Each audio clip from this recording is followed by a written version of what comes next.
Salutations, everybody. It is Matty here with episode 269 of the H.A.M Radio Podcast. And it's me, Karak with ACG. And I'm Dustin with Colin's Last Stand and Handsome Phantom. Now, some of our very close listeners who pay very close attention to our intros will recognize I said 269 again. I messed up our episode number 2 weeks ago now. No one called me out on it, by the way, but I messed it up 2 weeks ago. So I've been like one ahead each week. I was ready to say 270. It's actually, this is 269. Last week I said 269. That was 268. This is the 69 though. The real. Yeah, the real 69. So we hope you guys are going to enjoy your stay here. We've got obviously a very lively show this week. We've got the PlayStation 5 Showcase to go over, the Nintendo Direct Mini to go over. We'll talk a little bit about the Nvidia fiasco. I don't know if we're going to talk about the Night City Wire. There really wasn't anything of like, I feel, true substance to like sink our teeth into with that. It was more like a look at our city, which is cool. But, you know, we got a lot to go into this week. Lots of games, lots of announcements, lots of exciting stuff. As always, if you are interested, I have a Patreon available where you can get early access to this show. That, or you can become a member on YouTube. It's $12 a year in total, getting early access to this show every single week on Friday.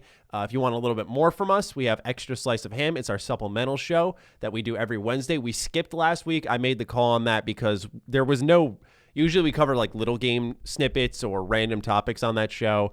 And I said, you know what, there's not even that much to talk about in the first place. And the day that show would go live was the day that PlayStation was revealing all of their awesome stuff. So we didn't want our show to just get brushed over. Felt like it would have been a waste of time, both yours and ours. So we went ahead and skipped last week. We'll be back this coming week, though, with another extra slice for you guys. Of course, I offer extra videos on the Patreon that'll go live to people in December. So we got a lot on the docket. And that's enough about me and this show here. Dustin, Karak, what are you guys up to? What are you playing? What are you creating? What are you promoting? All that stuff. I'm going to have a sip of seltzer now. Go ahead, Dustin. So I've been all right, though. I do have a cold right now. I don't know if I sound any different over. You sound the exact same. I have to be honest with you. Oh, good. Well, that's good. But yeah, I have a normal cold, not a special cold, we'll say. There were like weird restrictions with YouTube where you can't say, like, they'll pluck your video. You can't? Okay. I mean, I'll probably say it and fuck up now. But so I don't have. If it helps, I don't care. I don't care. It's fine. I don't have the special virus. I have a regular virus. So I'm already on the upswing, but I've been like sneezing and all kinds of stuff. But doing like pretty good. Today I got my my Nintendo shill game here. The $60 port job. Is that like a shitty port? Yeah. Sorry. Yeah. Which everyone was freaking out because they're like, oh, it's emulation. And I'm like, I get that that's frustrating, but it's not like they did nothing. Like if you look, that they upgraded some textures. I'm not saying it's a great deal. I'm just saying it's not like they did nothing. They did a little bit. People wanted it to be like a native port. Right. Yeah. And it was emulated. Yeah, I don't know if that proves it'd absolutely be better either. So right. I took the emulation stuff as good news, because like now we know maybe they could emulate other popular Nintendo games. Obviously they'd resell them. It's not like they're just going to bring them over, but that was my first thought. Well, and I think Nintendo muddied their own waters with emulators, especially with the Wii U, because the Wii U's 64 emulator was shit. So I've only played like maybe 20-25 minutes, and it seems good to me. I mean, I don't know. It's Mario 64. What do you expect? As far as stuff to promote, I really quickly did a turnaround video on SideQuest today that's all about the PlayStation Showcase. So that is out there. I felt really good about this video. Like, I don't know, when I was making it, I just felt like I usually when I'm like writing a video, because I've realized my videos come out a lot better if I write them all out than I try to ad lib. And this one flowed really nicely. I came up with jokes that at least I thought was really funny in it. So I never know whether they're actually funny to the people that watch it. So yeah, check that out. It's on the Colin's Last Stand SideQuest channel.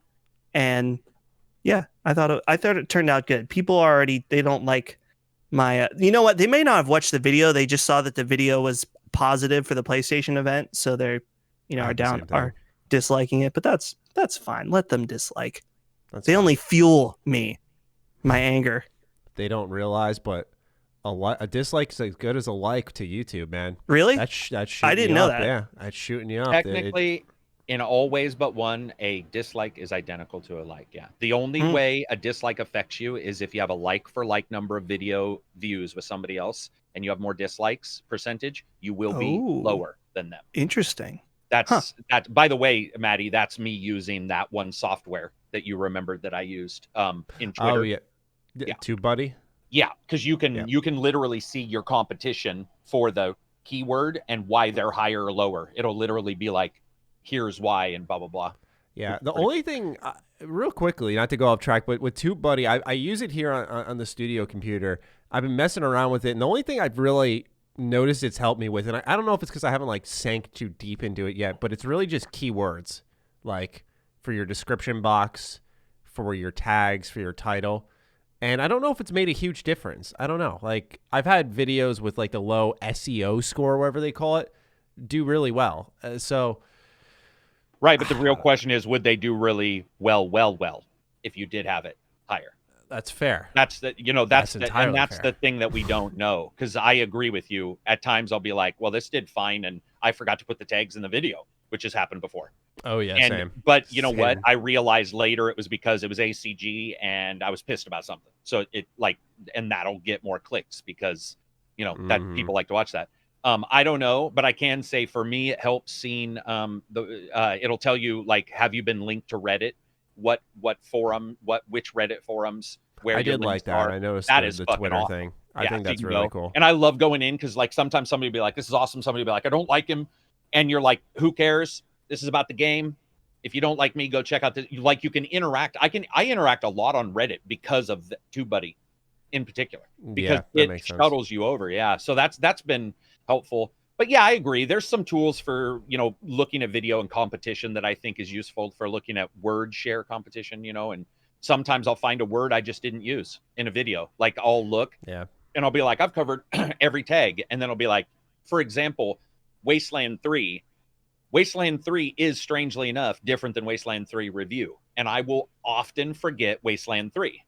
I'll just do ACG Wasteland 3 review, and I'll forget just the title and then find out later that like the moment I put it in, it's just one quicker way to go up. So yeah, I think you could probably teach yourself best tactics and then turn it off, if that makes sense. Like learn from it. Yeah, that's kind of what I've been doing. Speaking of videos not doing well, I have one other thing I have to mention very quickly. Of course. I did a review for BPM, bullets per minute, on youtube.com/handsomephantom. Check it out because no one else did. It's a really good game, and I feel like my review is good. So go watch it. Check it out. BPM, cool FPS rhythm game that I think that a lot of people are really liking. I saw that Screen Rant gave it like a 1.5 stars, which does not seem justified to me. I really liked it, so highly recommend. Yeah, it looks good. It looks really interesting. Karak, what have you been up to, creation-wise? Man, nothing. This week was so boring for me. I haven't even done. I don't even think I've done a video this week. Now that I think about it, I have a couple games for a review that are NDA, that are coming out, I think, next week. I think I know. And then we're probably at least one or two are overlapping. I've got that, and then man, nothing. No, I haven't. I did a cooking with Karak goofy video where I showed people how to make pork rind nachos, and I made them as gross as humanly possible, like the way I make them. And it was hilarious. Like it was just in my Discord though. It was like just streaming to a couple people in my Discord, and they were like, "Dude, we need to do this more often." We've been doing stuff like that, like going in the Discord.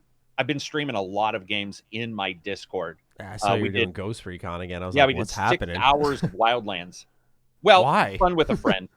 Because remember, that game's pretty boring, but with all the patches and the Predator in particular is fantastic as a boss encounter. Like going against the Predator is one of the most enjoyable things I've done in a shooter. So Abzi, who's good at shooting, and I'm pretty good, we were like, let's try to take him on low level because we were like 6th level and he's, you know, a higher level character. And we go in with our pretty shit guns. We were screaming like schoolgirls, man. It was so fun. It was like you'd hear that tick, tick, tick behind you, and the music from Predator would be out, dun, dun, dun, dun, and fucking. Okay.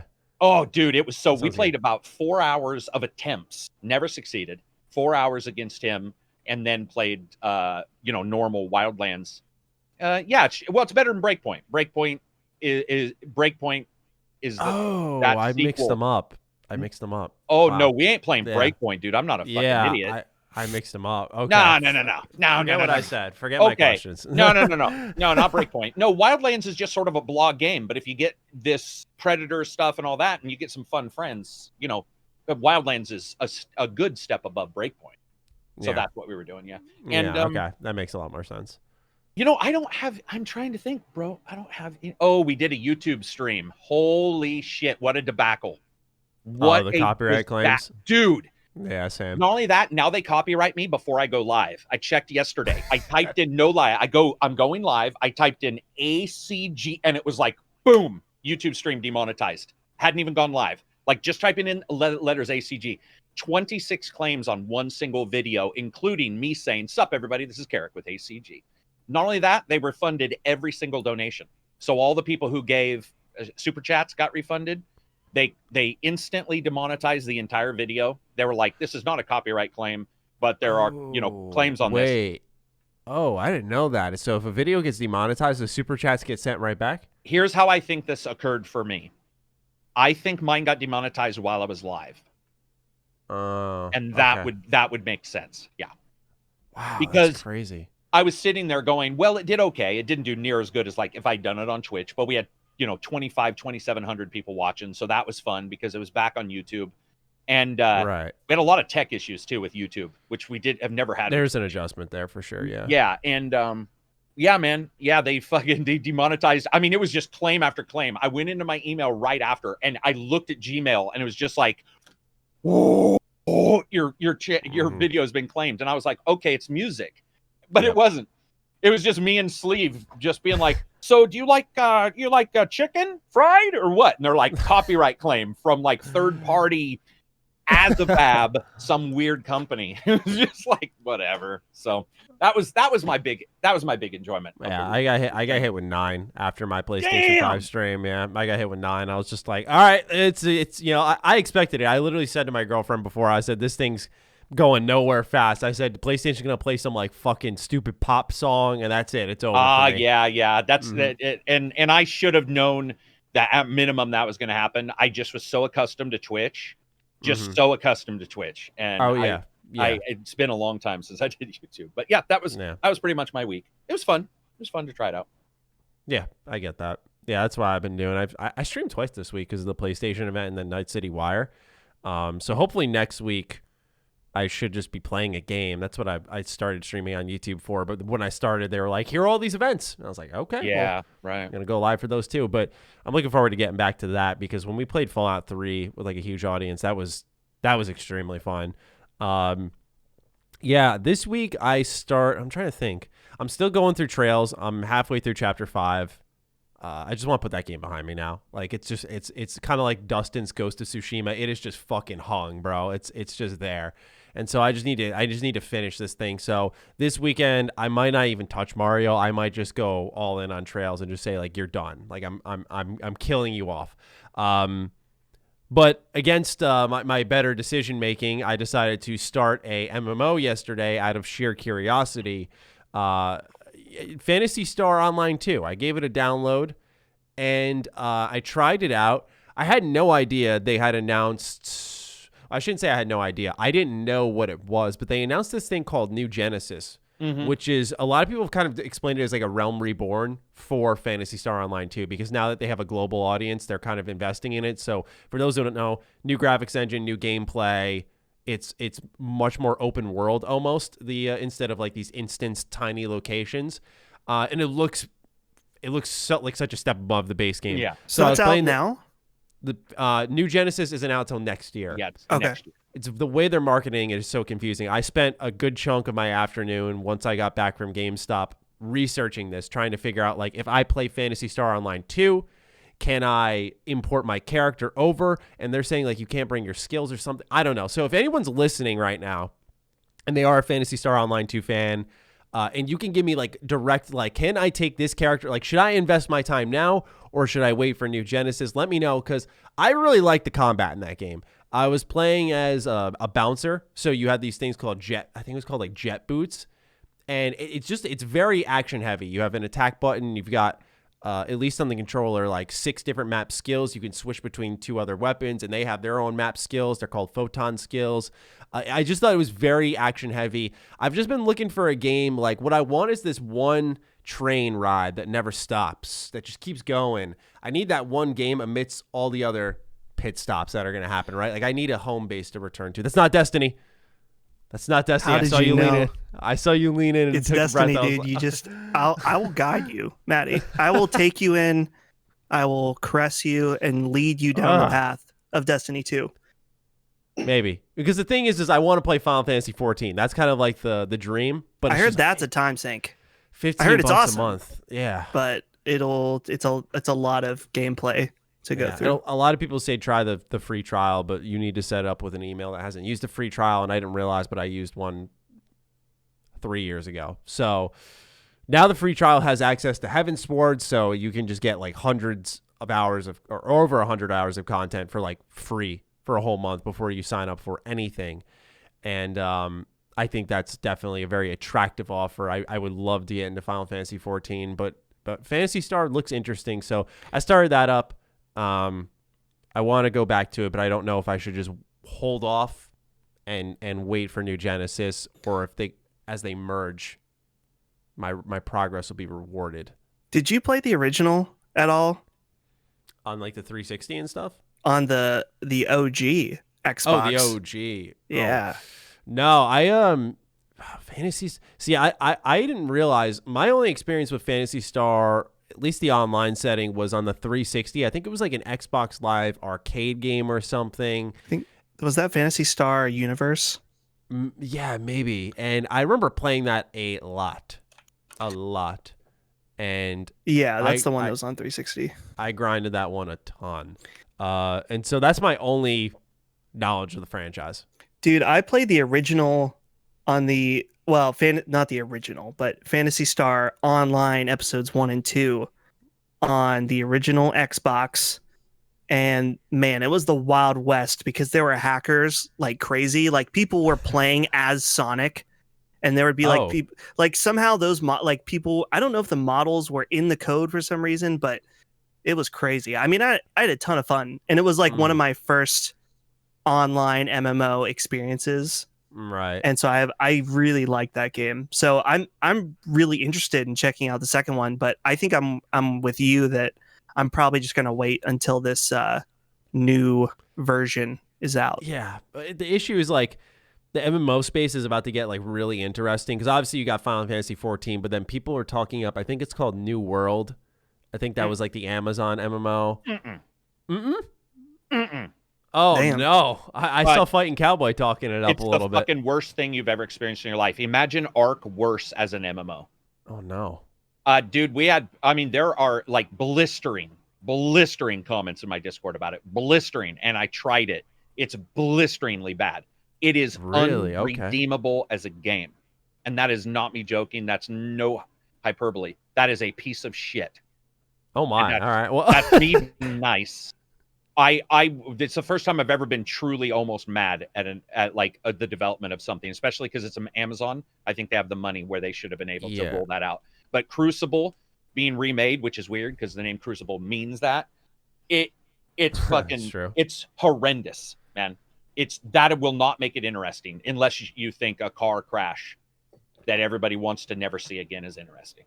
It's gonna come and go, Matty.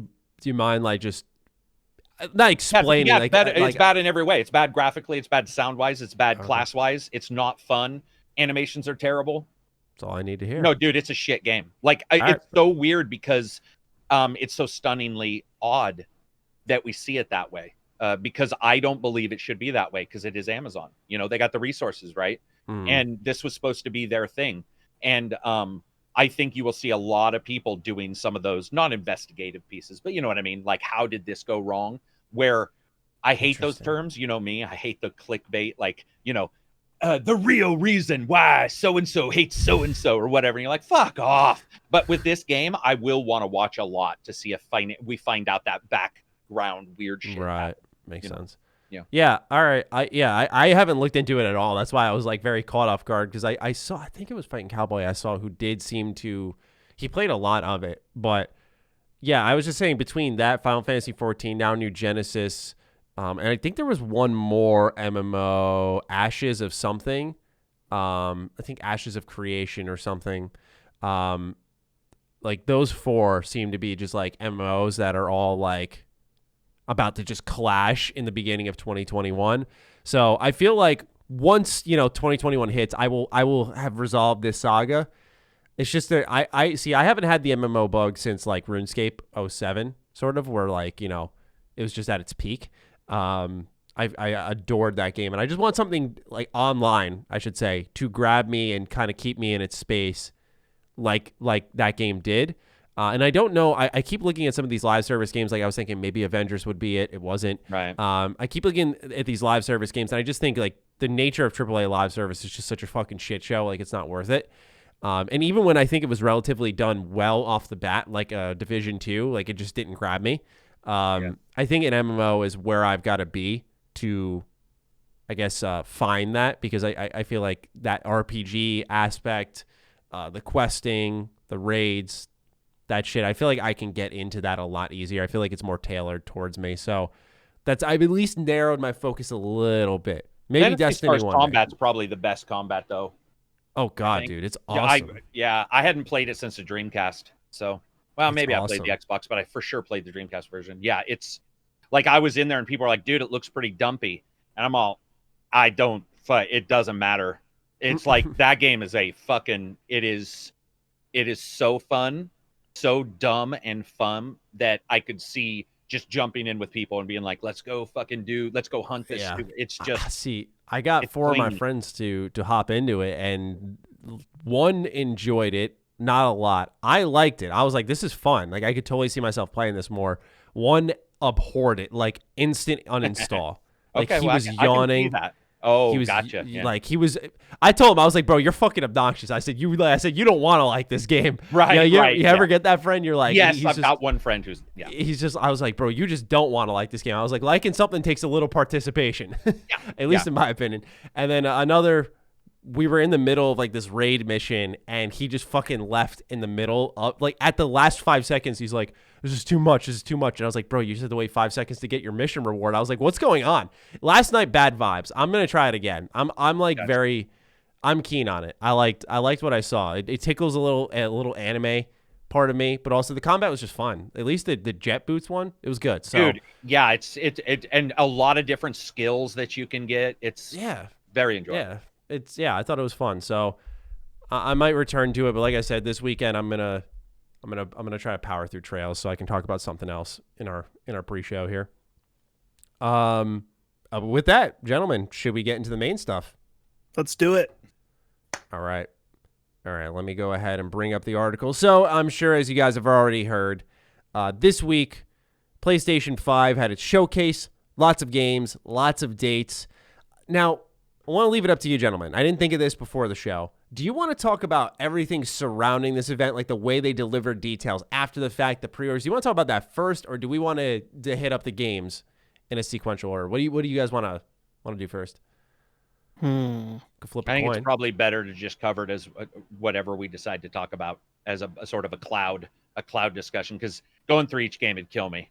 There's a lot there that maybe might interest one of you guys, not interest me, or vice versa.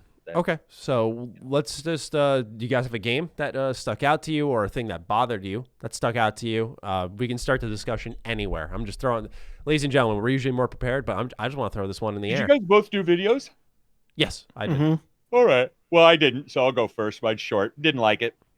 Okay. I thought the event was probably the most disappointing event I've ever seen from PlayStation, except for maybe the $3.99 get a second job, bitch shit that they tried to pull.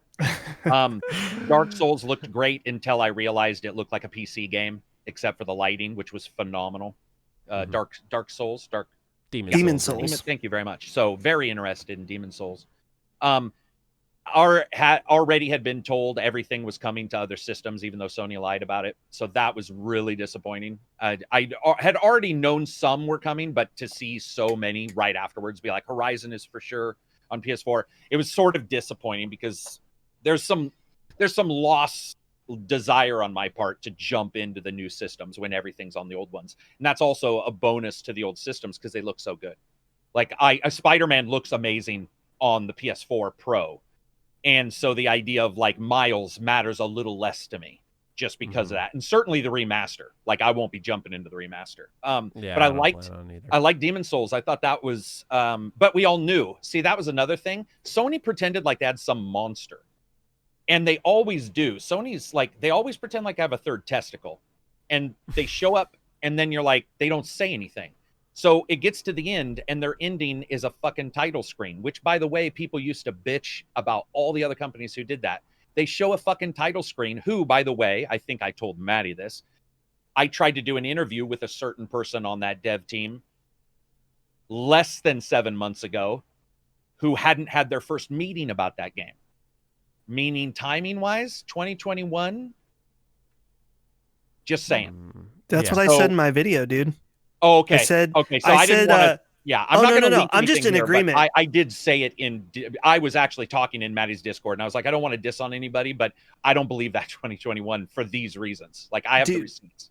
So that game is either A, not coming out in 2021, or B, is a side. Exactly. It's going to be like Miles Morales or Uncharted Lost Legacy or something like that, built on the framework of 2018's God of War. Am I the only one who would be kind of annoyed by that, though? No, I don't think you would be, but we also have had good ones. Lost Legacy, I enjoyed. Lost Legacy might be one of my favorite Uncharted games ever. So, and Miles looks great too. But what I felt was they were like, whoa, look at us, Project Nimble. And then you find out really all that was opening the pre-orders early so that they could make sure to get the money for 380 and them getting the money before Xbox. Very smart, by the way. Super smart business decision because they ate up a good amount of the flexible spending most consumers have. So a lot of people are just like, well, I want to make sure I get it. I didn't really see anything there other than I was just informed of something and I'm embarrassed I did not pick up on this. But I'm sitting looking at the discless. So I pre-ordered a disc version and I pre-ordered a discless version. So if people think I don't like Sony, no, I didn't like this event. So fuck off. My favorite games are almost all Sony. You're full of shit. But I want to explain something. I see this discless. Microsoft's got their discless. I can't believe I didn't think of this, and you can get mad at me if you want. I've never said it in a video. I've never done a video about it, so I've never lied. I forgot that my entire physical library is unusable on the discless version. I can't blame you, though. It's almost like you've gone through how many generations where the disc is there? And here's why. The Xbox has a certification process. If you put it in, you have 48 hours to play that game if you take it out if there's no internet, because they assume you owned it. So I could go to like my cabin. So I'm sort of accustomed to not needing the disc in my disc version. Mm-hmm. I forgot. Like, I guess I didn't put two and two together. And then I was like, why is this classic PSN bullshit coming up? Like, what is this? A bunch of games everybody's played, and they're like, hey, maybe get these games. And then somebody's like, well, it's for new people. I'm like, why would new people go with the digital version? Why wouldn't they go to GameStop and buy it for $6? Like, what's happening? And then somebody was like, well, dude, you can't put the disc in. And then it just sort of was a cascade of failure on my part. I had forgotten. Mm-hmm. So I have a pretty big, sizable physical PS4 collection. And so I had to cancel the PS5 discless because that's useless to me. Like, it's actually useless other than maybe saying I had it. I would never use it because I want to be able to play my old games. So there was that's my own fault for just, I was worried about so many other things like backwards compatibility and stuff that I wasn't putting two and two together with the discless stuff. So that was really disappointing. Another good one, Ratchet and Clank, and I think I emailed and asked if that was also backwards, because after the event, all of these games started being announced for still coming for PS4. Ratchet Yeah. and Clank. I was like, is that PS4 as well? And no one answered me on the DMs I sent. I don't know if you guys know the answer to that. But I think they'd be hoping it's eating not. their own foot, putting their foot in their mouth if it is on PS4, because when they showed it off on Keeley's thing, they were like, this game only works on PS5 because that's what they said SSD. about Horizon Zero Dawn. Did they? Like They officially did. on somewhere? Officially in the thing, they were like, this is only possible with the PS5. And then they announced yesterday Horizon Zero Dawn PS4. That was the worst thing. It completely, I think, sucked the air out of the room for a lot of people with the showcase was the backtracking of that. I don't like the word lied. No, I saw but I feel like they just walked it back on something they shit on Xbox for. I saw some pro journalists, some people I really respect, who were like, we're going to do a podcast. We think, I don't know if I use the term lied. And I'm like, listen, I don't care. As long as fans hold them as accountable as they hold anybody else, I'm fine. Like, if you're going to hold Microsoft accountable for, doing something. But in the end, everything they showed there didn't look next gen. I was expecting a thing. And I don't know what that thing is, but it's usually what Sony does. I believe Resistance was Sony PS4's thing. When you saw Resistance and the glass Killzone, Killzone. Yeah. I apologize. When you see the glass roofs in Killzone in that thing, and then you realize, they're going to show you get out and you're in it. If you owned a PS4, or were getting one, that was a moment where you were like, nothing is close to this. Like, this is the thing.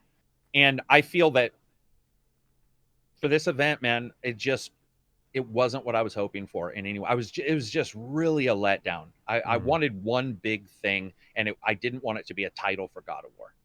I don't know what I wanted it to be. I agree with that. I wanted one big thing. I'm also not as over the moon on God of War as other people are. Oh, you're not. I always thought that's what it was. Like, my chat freaked out when they saw God of War. For me, I was like, okay, cool. For me, I was underwhelmed during the showcase because I liked what I saw for a lot of games and a lot of their reveals. Like, we'll talk about maybe Final Fantasy or Hogwarts Legacy. Like, those to me, I was like, yes, like, cool. These games are great. Are they PlayStation exclusive or console timed exclusives? Who knows? We heard that Hogwarts is not. It's not? Okay, good. For sure I not. remember reading that PlayStation was like paying anyone and everyone. They are. For the timed exclusivity. Sure, so I didn't know if that was one of them. I imagine Final Fantasy will be that. But for me, like, my hype for God of War and that reaction, like, I was very flat during it because I was sitting there going, I don't know when these games are coming out. And then my chat was like saying, go to Twitter. And like, I go on there and there's Jeff fucking Keighley announcing what launch games, pre-order dates. I'm like, what the fuck is this? Like, you literally made a showcase and left out the details. I have a very firm belief that this showcase that they made was supposed to go live months ago. I really genuinely think that, because just the way things were presented, it didn't make sense. It genuinely I froze. Did not make sense. You did freeze. Yeah, it did not connect to me. I was like, there's something off here. Like, they're missing something. Like, there's no dates. And like the fact that, for example, you've got Demon's Souls launch title like that, and that game probably out of everything that was shown there was the most, in my opinion, next gen-y kind of game. I'm with you on that. Yeah. And like the fact that at the end of that, it didn't say like, oh, this is coming out day one on our console and it's PS5 exclusive, at least for now. I think it's definitely going to come on PC eventually. There you are. You're frozen again. Oh, frozen for me. Yeah. I'm frozen, but ignore me. I'm not gonna. I won't reset. That's what I did last time. Okay. All right, no problem. We'll just look at this very stern image of Karak. Yeah, right. Karak is unimpressed. But yeah, what was I in the process of even saying? I don't fucking remember. But I liked what I saw, but I think it was more so the kerfuffle afterwards that bothered me. Not even the pre-orders. That was annoying on its own way. I'll share my story, as I'm sure we all have one. But it was just more so the way that they just like held details that made no fucking sense. Like, I would have been probably through the roof on a lot of the things they showed if like they actually had the dates. Like Miles Morales, I know it's not PS5 exclusive, but knowing like, oh, day and date, it'll be there. Like, oh fuck yeah, that's awesome. I didn't get to have that moment, and I think that's that's big. I think it's big. You know, is it maybe a little trivial of me? That might not be the right word. Childish of me to want that. Yes, I admit it. Not I really. It's acknowledge a it, but $400 system minimum. yeah, I mean, yeah, I like to get excited. You know, I like Yeah. game hype. You know, I thought it was a real missed opportunity because we're starting to see Xbox now. Like they just put out a video showing the load The loading. times, Yeah. That was and funny. so they were like, "Oh, look on the Series S, you can load into the Outer Worlds in 10 seconds." Now, supposedly, Sony this whole time has been like, "Yeah, our SSD is the best in the biz," and I think one of the third parties, it was that is it Kenna game or something? Oh, yeah. They said Yeah. they're like, "Oh Bridge yeah, of you can Spirits. boot into the game in 2 seconds or 3 seconds or something." I'm like, I okay, remember seeing that. Yeah. they're never going to have as many eyes on the PS5 as they did for this event, I would think, going forward, unless they do another showcase. But really, do they have enough to do another one of these events at this point? Like, why wouldn't you just be like, okay, if your SSD is supposed to be your secret sauce, then like start a game demo by showing the menu and showing it booting up in 2 seconds. Like show that Miles Morales demo, but frame it in a way that you can show that loading time or something.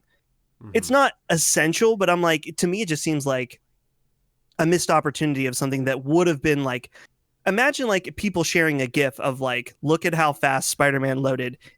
You were from the menu to swinging in 3 seconds. And who knows? Also, Dustin, Microsoft also did the video last week, which was them showing pause, where they switched between 3 games in like 15 seconds. Oh yeah. So it's like the thing is Dustin's right. It's like if Microsoft showed it first, if Sony shows it a little bit faster, it's just not going to be the same thing as showing your fastest one first. Like that is I hadn't thought about that, but yeah, that is a missed opportunity. Yeah, which who knows, maybe that's the thing. They keep telling us how fast this SSD is and how it's, you know, special and different than everyone else's, but they have not shown that at all. I mean, sure, we've seen Ratchet and Clank and how he's loading through levels, but I'm simply just curious about like how quickly is it going to take me to boot into a game, because that's what they keep talking about. But we have not even seen that. Yeah, I think the only 2 examples they showed, one of them I didn't even know, and I can't blame anyone for missing it. I was going to say Demon Souls, when you interact, I haven't played Demon Souls in forever, but when he's going through the demo and he sticks his hand out and goes through that like that sword thing, I was watching a comparison to the PS3. That's like a load screen, apparently. Oh, and like what you would know happen what? is Yeah. It's a 10-second load screen on the comparison I saw on the PS3, whereas on PS5 it is actually instantaneous. Like it was that was like, to me, I was like, whoa, that would have been fucking insane for them to show off, because to me, I don't blame anyone for missing that, by the way. Like it is so obscure, it's so fast essentially that you can miss that.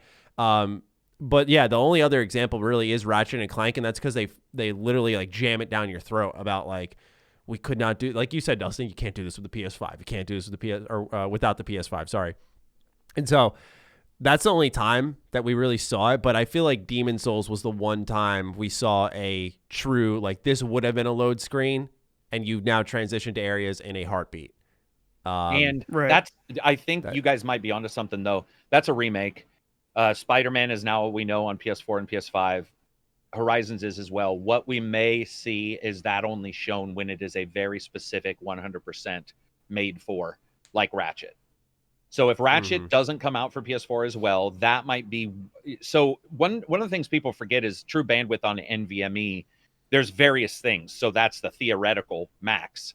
But then like Microsoft has the weird texture thing, which picks just what it needs. So they have these dueling sort of methodologies with both of them with much faster SSDs than they've ever had before, which may not come to grips until you get a developer who makes a game purely for it, like Ratchet. But then, as Matty said, when they hammer it down your throat, your brain isn't thinking just this is cool. It's also like, well, what you designed it for that. So like you're like looking for it. You're looking for it. So it's which by the way is a plus as well. So it's not only a plus, it's also a slight negative in that it can be a little less impactful when you go, where is the improvement? Because if you were already designing for that, by the way, people forget there are games with no load screens. I don't know why this is a thing, but you'll see PlayStation go like, we've got games with no load screens. I'm like, what? There's a shit ton of games with no load screens. Why would you ever like use that as your tagline? That depends on how you develop the game. Ratchet and Clank, on the other hand, completely different story. Ratchet and Clank's awesome. That's like different worlds, different load screens right away in the middle of battle. So yeah, it could just be that we're not seeing it because we're seeing a lot of cross-gen games. Biggest kick in the nuts was Horizon, though. It was a kick in the nuts. Yeah. I'll admit. I'm glad you said it.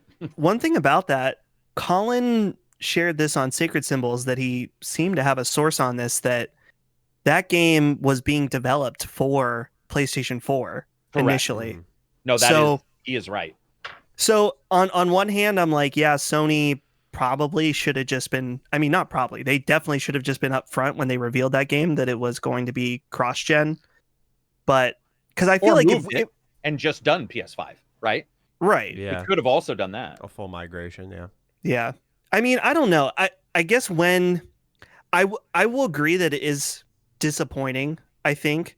I'm just wondering, like, I think the proof will be in the pudding with Miles Morales, because we'll be able to directly see, like, okay, this game was developed for PS4 and is now on PS5. How much better does the PS5 version look than the PS4? Yeah. So almost makes you want to buy the PS4 version to then I will be. Yeah, the for PS5 sure. to see how it works on both. Also, people ignore 60 frame being a big deal. That's why, like, you'll see somebody say, well, this game looking at 120 frames doesn't look as good as this game at 30. It's like, yeah, correct. That's how math works. Like, right. Of course it's not going to. So Miles Morales looking as good as it does at 60 FPS is pretty stunning when you take it from a purely mathematical standpoint of doubling your frame rate. That's awesome. Also, some of the best color ever in a game. Miles Morales' footage when he did the old electrical shit, that was sweet pie, man. That combat section was great. I hated the quick time events, man. It's so funny how, like, you can see. I hate to toss the word around. And for the record, I've accused myself of my own bias, but I'm just gonna try this game. There we go. There he is. He's in motion. But continue. I apologize. Yeah, I was just saying, a lot of people were like quick to just drop their pants and take a dump on Avengers QTE Fest. They were posting videos of like how the screen would freeze because like you didn't press square yet, and so Thor's just in the air with Mjolnir, just like getting ready to pounce, but hasn't hit the square button yet. And it's just amazing that people were quick to blow up that spot, but I have not seen a thing about the absurd amount of QTEs in Spider-Man. And it's not like I want people to shit on the game. It's just I believe in, if you're going to approach, same thing with what we were saying earlier about PlayStation and Microsoft, both, very, very much backtracking on certain statements. If you were going to call out Avengers and its absurd QTEs in a superhero game, Spider-Man should be getting the same treatment, especially when Insomniac has now known this was a point of concern with the original Spider-Man PS4 demo. That was on E3. People were like, what the fuck? Why are there QTEs here? They were true. I believe they did tell the truth. They said they really aren't in the game that much, and I believe that section of the game was the only time they were there. I might be forgetting one or two. They were right on that, which is why I'm not concerned, but I will say a lot of people were very quiet on that front. And I found that interesting because that was a big chunk of that demo. A big chunk of that demo was him going through the bridge, saving people. It was L1R1 just shooting the webs, mashing square to hold the bridge together. I was just like, some people don't have an issue with QTEs. For me, seeing the button that I'm pressing on the screen just kind of like yanks me out personally. Right. But I know it's different for people. Some people like the interaction with the cutscene. They feel like they're doing something, not just watching. So I get it.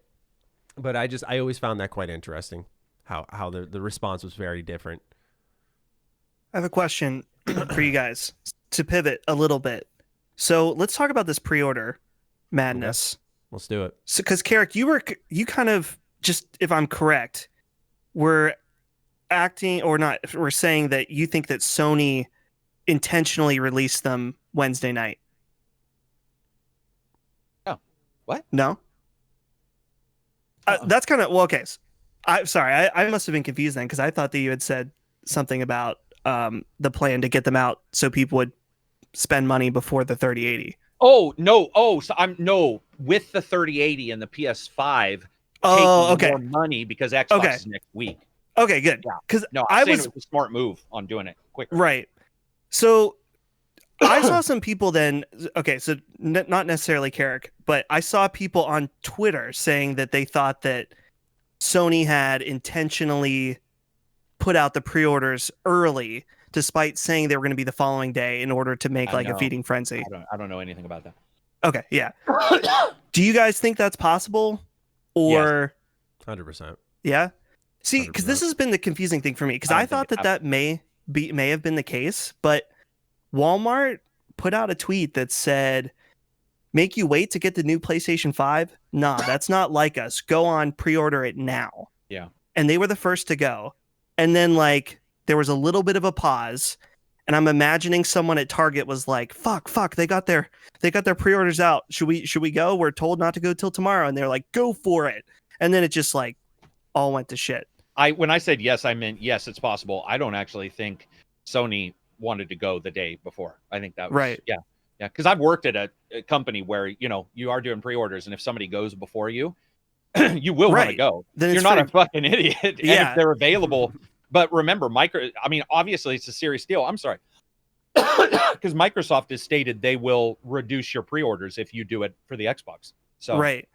So that's the thing. It's like maybe I don't want to be a Sony defender, but I see people that's like, oh, Sony completely bungled this. This is their, they screwed up, and now people are, stuck without a console. And I'm like, I don't think this was their fault. I think this was Walmart's fault for blowing their load way too early, and then, causing a chaos. And now, what were the other retailers supposed to do? Sit and wait? I get that, but I'm on the other side. I think like Sony said maybe to Walmart, like, yeah, go ahead, do it, open it up, and it was just a chain reaction, because I feel like Sony's not an idiot. They probably were like, oh, look at what happens when your stuff is artificially in short supply. Look at the demand it creates, Nintendo. That I do believe. And so I feel like any frenzy you can cause, at the end of the day, most people are going to see the frenzy, and what happens? You panic and want to buy it right away. And maybe that's not the healthiest way to push your consumer to purchase it. But like, right. It's going to get like, look, man, I'll be the first to admit, I knew I was going to pre-order day one because I have a job in this industry. So of course I want to. But I was like, Dustin, I was messaging you through the whole experience. Oh yeah, I was trying to help you out. I was upset. I was happy. Like, dude, it was fucking emotional for me. Because I thought I had it at Walmart. I relaxed. I made a video. I come back. I have a cancellation email. I'm like, what the fuck? And everything was sold out at that point. Everything was gone. I'm like, oh shit. So it gave me that perspective of like what probably hundreds of thousands of people were feeling, man. Right. And so, I feel like I'm just watching Karak cough his brains out. Yeah, is Karak still alive? Ridiculous. Are you okay? It almost is like if you had a crumbly cookie and something got way down here. Damn. Yeah, sorry. I don't know what it is. I don't mean to laugh. I'm just talking about games, and I just see you completely muted, just like coughing up a storm. Dude, I'm going to fucking have a detached retina. Damn. No, I agree Sorry with about you. that. Who knows? Like, I think 3080 in PlayStation, Microsoft, whatever, especially today when they know people are so apt on, it's all about me generation. It's like people want to be the first to do, like there'll be people doing videos or holding the receipt. I've seen that. Everybody wants to be the superstar. And I think that causes people to get even more of a drive if there's something rare out there. I mean, if you've ever seen people go get some shoes, it's fucking ridiculous. And I'm like, dude, those shoes work just like my shoes. What the fuck are you doing? They're like, I stayed up all night on a street corner so I could get these Yeezys, these fucking yellow ass, nasty ass, banana looking shoes. I'm like, whatever, man. Like, I stayed home. I get the desire to want stuff. And I think Sony, Microsoft, Nintendo, for sure, worst offender, by the way. If people think like I have an issue with Microsoft and Sony, you have no fucking clue how much I hate Nintendo for this. Nintendo does it actively. Mm-hmm. They know how to control the I don't know another term to use for it. So I'm not calling people dumb, but the category, I consider it a dumb consumer. And then when you also look at the consumer finding out that half of the reasons why you would have upgraded are now gone, there's even less of a reason to like stress over some of this stuff. And Sony just knows how to do it, man. I don't think they went early though. As in, I don't think they. I think it was Walmart. I think Walmart made. And the only reason I say this is because Microsoft the next day was doing that shit. Like, don't fucking do that with us. And I, for some reason, I just buy that Sony was, had their specific time frame. And Yeah, Right. and I went could on be it. wrong. I could be too. I just that's what I'm going with. Yeah. I just feel like wouldn't Walmart be in a lot of trouble for doing something like that, especially for like a console launch? I mean, what are they going to do at this point? They're helping them sell millions of consoles. Have you guys ever seen a retailer and a console developer? Nintendo, by the way, with Toys R Us. You ever seen what happens when a console developer and a fucking retailer have issues? It's nasty. It's dirty. Dude, there's Man, I worked at Toys R Us when they fucking removed their Nintendo games. Like, they just fucking had their dealers come in with their arms and just like scooped the Nintendo games off of and they were like, you can't sell Nintendo here. And do you know why that was? Tetris, right? Wasn't it because they sold the Tengen version of Tetris, I think? And it only lasted for like a week, but Toys R Us lost like, $60 million.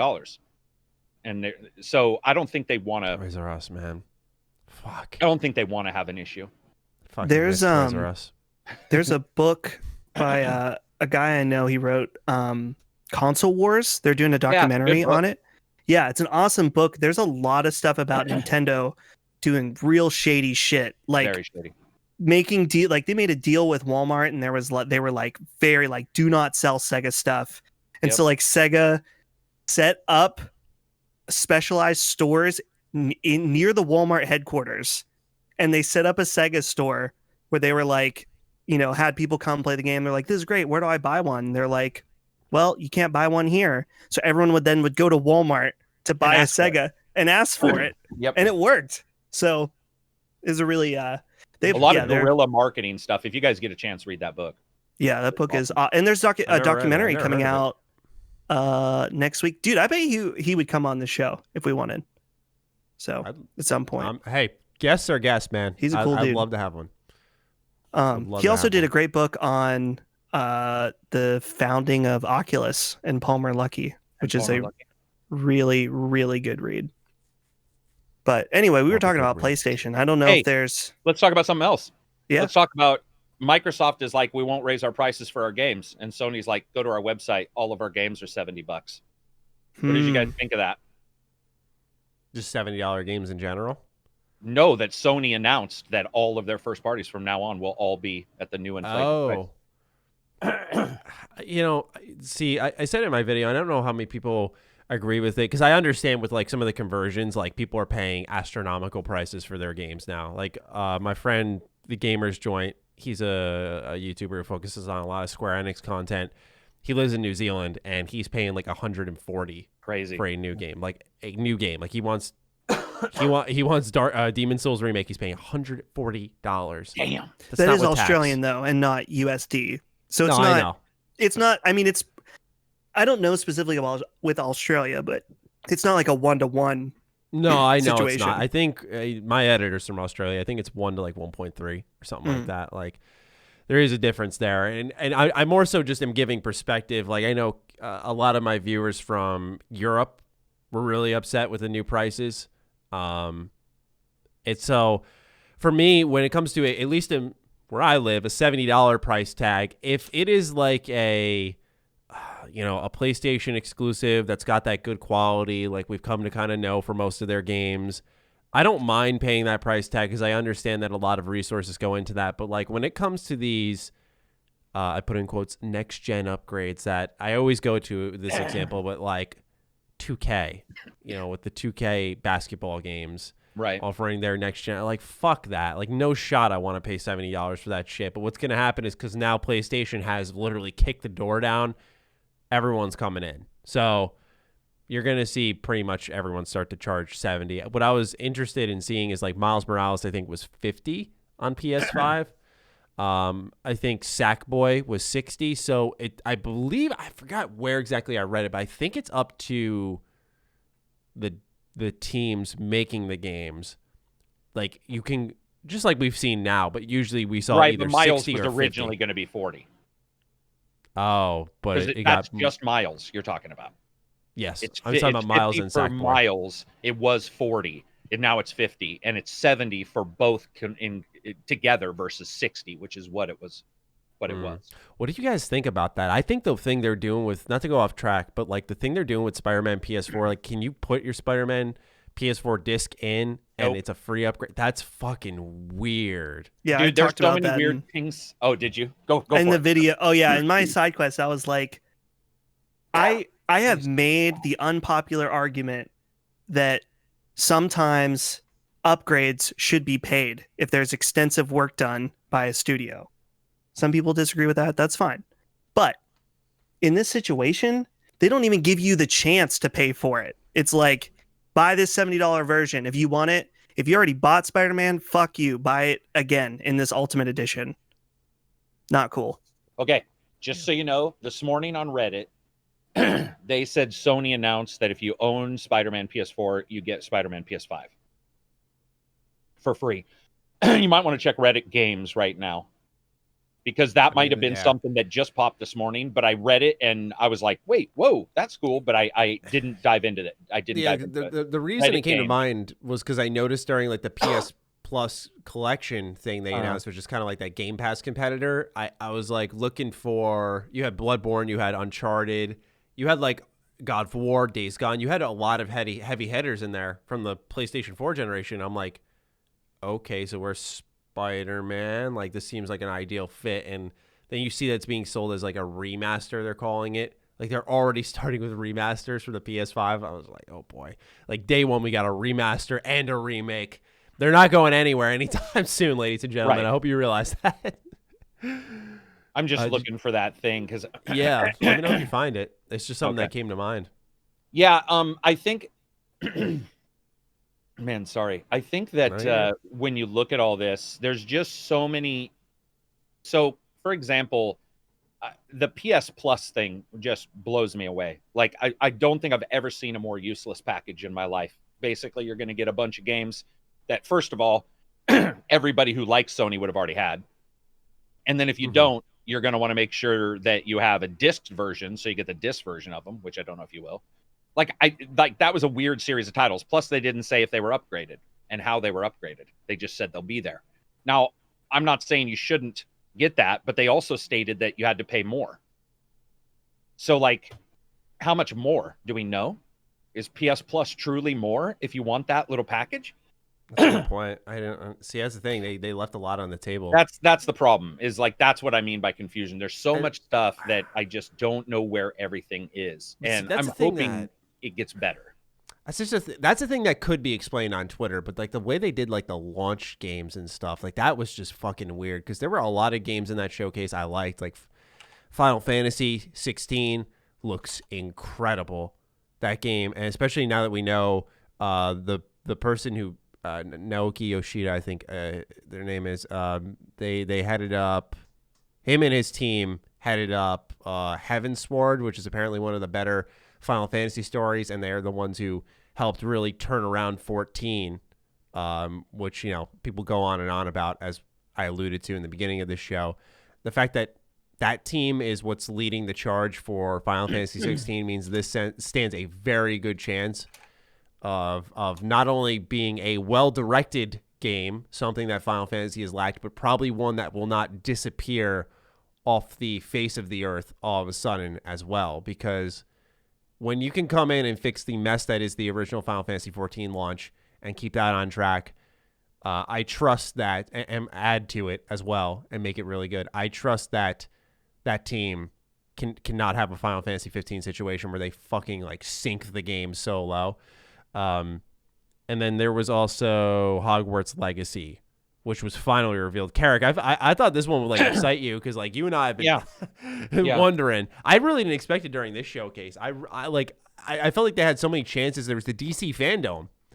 Well, I think Sony didn't have enough to show because we know almost everything they showed is on everything else. In fact, now we got the thing about Final Fantasy where Square's like changed their terms away from it won't be to within 6 months it's exclusive or something, some weird shit that I saw on Twitter. By the way, I did see the Spider-Man. It was somebody asking a question, and it looks like people have reached out to Sony to find the exact wording on this upgrade. So we'll know. So I apologize. It looks like maybe they were thinking it was free, and we'll have to see on that. But yeah, dude, Hogwarts. Yeah, probably not. Hogwarts is like, I'm all into it. I will say it looked so. I stated this at the starting, and man, I don't know, man. People can get mad. Maybe it's because I played Microsoft Flight Sim, but everything looked last gen in that trailer. Yeah, and it's definitely been in development for a while. Yeah, and I'll play the fuck out of it. But it wasn't what I was hoping for a PS5 or even a Microsoft event showing their new console. That was not what I was hoping it to look like. That being said, goddamn, it's about time, because Jesus, that leaked fucking 2 years ago. I think you and I talked about it in the podcast. So that's awesome. I'm a Hogwarts fan. I didn't realize that. I don't even know her name. The writer said some stuff that was negative. So when I said I wanted to get it, people are like, well, how dare you, blah, blah, blah. I'll have to look into that. I'll still get it, of course, because the game is, to me, is the game. But what I saw looked cool. Mm-hmm. And the only thing I would say is you and I saw what I would, and Dustin probably saw the same video, the leak. Back then, I would have said it felt a little bit like Hogwarts Batman. What I saw yesterday didn't look exactly like that. It looked, I don't know how to describe what I saw. In fact, I would say I like their original trailer we saw leaked better. If that makes sense. Yeah, because it looked, I could focus on it. There, you know why? Because there wasn't like, let's pan through Hogwarts opening fucking chamber for 5 seconds. You know, it was showing no bullshit wizards and shit. Yeah, so I think I was just into that trailer, right? That leaked trailer, and going like, fuck, it's like Batman but with wizards. But yeah, man, stoked, dude. Like, yeah, I like Harry Potter. What can I say? I wish magic was real. I didn't expect it to be more like open worldish. I like the idea of a Harry Potter RPG, though. I said in my video I wasn't really like a diehard. I enjoy the movies, but I've only seen a handful of them. And a lot of people were saying read the books instead. So that's also. What'd you think of the main character? The look of them. They were like a blonde kid, right, or something? Well, I feel like you create your own character in this game. I'm pretty sure. At least based off the leak we saw. I think you create your own character. You're absolutely right. Based off the leak, that is for sure what was going on. Yeah, and especially because they're sticking with that RPG vision. I don't know if it'll be. It looked like a co-op game in the leak. I don't know if that's stuck or not. But yeah, that game, I'm really looking forward to it. I have a friend who's like obsessed with this game. Like, he's been talking about it since it got leaked. In every event they came up, he's like, hopefully it's here. Hopefully it's here. And so now that it's finally revealed, I'm looking forward to, like, if it's online, playing with him, because I think that'll be a really good time. Imagine you can choose Slytherin, right? And your friend can choose Hufflepuff. Am I guessing these right? Yeah. Right? Yeah, those are and you get different stats. You know, they get different stats. You have like Bully, because I'm a huge Bully fan. It's one of my favorite Rockstar games of all time. I never made that comparison. Imagine Hogwarts Bully. You know, you got your little kid love affair kind of thing going on. Fucking then you find out there's some new evil in Hogwarts. That kind of stuff, that excites me. Like, that's, I mean, I love to live vicariously through that kind of stuff. So, because if I showed up at a high school looking the way I do, I would immediately be arrested for something creepy. So, to be able to play a video game like that, I'm all for. Oh, you should just play Persona. I did play Persona one time. I'm playing that friggin' thing again. One of my friends just beat the whatever edition, the fucking Royal Hemophilia edition. Yeah, and I was just like, sorry, Royals get hemophilia anyway. And I was like watching him play it. He already beat the first one all the way through. And then he beat it again.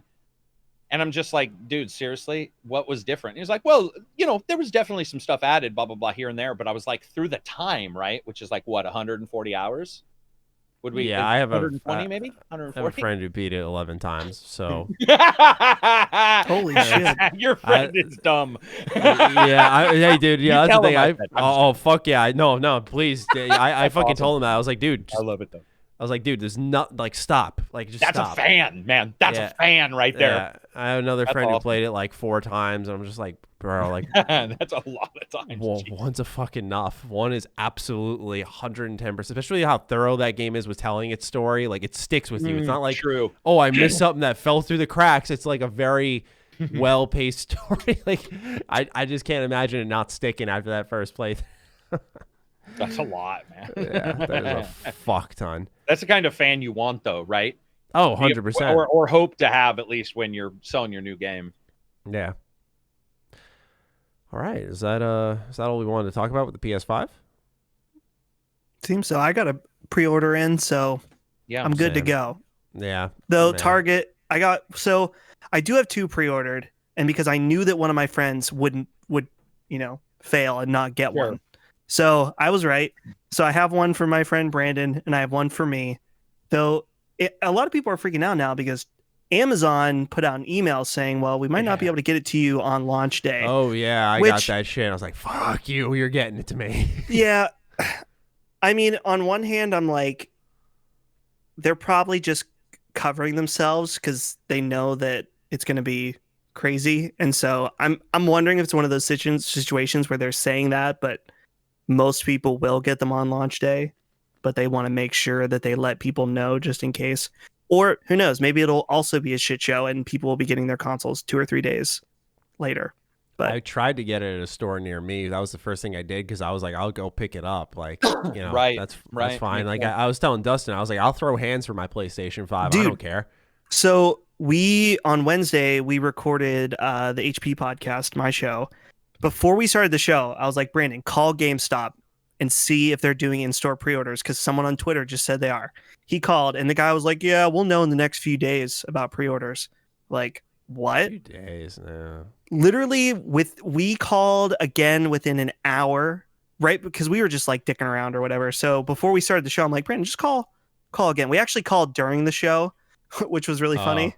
Oh, no. And so we called and we were like, asked about the pre-orders. He was like, yeah, we already sold out. It's like within an hour, you said you didn't know within a few days. And then within an hour, they were gone. It's Which so it's funny. not that guy's fault at GameStop, of course. Yeah. No, But of course. But it's yeah. It's so funny when I went to get Mario today, like a couple hours ago, when I pulled up, there was literally like 1, 2, 3 signs on the door and like 2 more in the glass windows, just lining it all up. I walked in, there was a sign on like one of the first advertisements there. There were 2 signs on like the windows that they used to, keep you from like spraying your spit onto the employees. Right. All of them were saying we are out of stock of the PlayStation 5. So it was just like letting you know every step of the way, like, please don't ask. Please don't ask. Please don't. Yeah. I will say So funny. for those people that are stressed because they didn't get a pre-order on Wednesday, I feel like you could be hopeful that there will be more opening up between now and release day. Oh, Because for sure. if it's like consoles in the past, I'm thinking the most recent one, of course, is Switch. There were a lot of opportunities. Now you need to be diligent. Maybe sign up for whether you get alerts from Wario64 on Twitter or if you use like nowinstock.com. You'll need to watch for it. But I'm pretty sure there will be more opportunities to pre-order. So don't despair quite yet. Yeah. I remember I got my Switch were today actually. early. Oh, I apologize. Go ahead. No, you're good. Yeah, it had nothing to do with what was going on. I was just going to say I know of at least 2 stores where the out of stock only goes live for their current out of stock that they have for whatever deliveries. So each Tuesday, Thursday, which is your retail delivery times, and then Saturdays, which is the air flight delivery times, will still show up as having some in stock. It'll be a small number, obviously, but I would say with the Amazon and stuff, Best Buy, yeah, just keep an eye out. Mom and pop stores are always good. I don't know how many store broken broken games I've got from a mom and pop store where some dude's like, yeah, here you go, because nobody comes in and asks. We have Rite Aids. Do you guys have Rite Aids where you are? Mm-hmm. The stores? Yes. One of our Rite Aids here sells electronics, and no lie, man, they had Switches, and no one thought they had Switches, so no one bought Switches from them. So you could just walk in and there'd be a Switch, and it was like not even on the what do you call it? Dude, It was up above the receptionist, and so you just be sitting there and you'd be like, "Wait, what? Is that a Switch?" And they'd be like, "Oh yeah, yeah. Nobody asks. You want one?" You'd be like, "Yeah, I'd like them all." They wouldn't do that, but a lot of these smaller buy mart we have here in Oregon as well. Some of these more the lower end will probably have some. You'd be surprised. That's so Fred funny. Meyer Yeah, as well. I remember my friend got his from Kmart. Yeah. That's where he got his, or not his PS5, sorry, his PS4. He got it from Kmart. It ended up coming in broken. It didn't work. So he had to get he had to get a new one. I was like, I can't say I'm fucking surprised. It's Kmart. They like went out of business a month later or some shit. Or was it Kmart? Yeah, Target though. That's where I got 2 of my pre-orders was Target. And then Sam's Club was doing pre-orders for a PS5, and I was like, holy shit! I was like, everyone's got it, man. I was like, that's where my seltzer came from. I love Sam's Club. Well, Sam's Club is just Walmart's generic. Did you know that? Are you a Walmart guy? Or are you a Sam's Club guy? Well, they're saying isn't it just their bulk? Samsung. So that is actually just Walmart's generic name brand here. So there is no separate stores here. It's just Walmart. It's just Walmart for you. Mm-hmm. Yeah, I have both. You have like both Sam's Club. in the same. Interesting. Yeah, but Sam's Club is like specifically for large quantities. I thought it was large quantities. Yeah. Yeah. But we have both here. I wouldn't doubt if they had them though, right? Because it makes money. You're gonna make some sales. Costco look at Costco. Here, Costco is usually for people with big families because the servings are fucking stupid. Like you go in to get one thing of peanut butter and our Costco will be like, here's 6 jugs that weigh like 30 pounds. But they have electronics all the time. So yeah, it's possible. If you get a PS5 from Sam's Club, you have to buy 10 of them, just so you know. So the bulk. Do it and though. Every game. Bro, yeah, you might as well. Might as well, right? Put that on eBay. Hope the bots don't capture you. By the way, kudos, hats off to the fucking bot writer on who posted on Reddit. You're a superhero, man. Did you guys see that? No. He wrote the bot. All the inflated purchases you see for 3080s and for PS5s is a single bot written by one guy to just inflate prices on eBay. And he posted all of his script and everything and was like, all of these people reporting $70,000 3080s being sold, that is not real. It is a bot that makes an account and fakes all of these purchases just to stop scalpers. Yeah. Wow. Should we move into that, the 3080 talk? Yeah, sure. Because it'll be brief. Go for it. I'll tell you guys about my experience. So, Nvidia releasing this new graphics card. It's the flagship card, which the flagship no longer means the best. That just means their mainstream card. So, $700 basically. They were going live for sale yesterday at 9 a.m. And so I was one of the many people trying to get one. I had multiple pages open. I had like Best Buy open. I had Nvidia's website. I wanted the Founders Edition just because it supposedly has a really nice heatsink on it. And basically for me, what happened was at basically 9 a.m., it said like coming soon or is like alert me. And then I pressed F5 a few different times and then it just went boop right to out of stock. There was no in between. Wow. And I was reloading like every second. And Best Buy was like a few times on Best Buy, I was able to add it to my cart.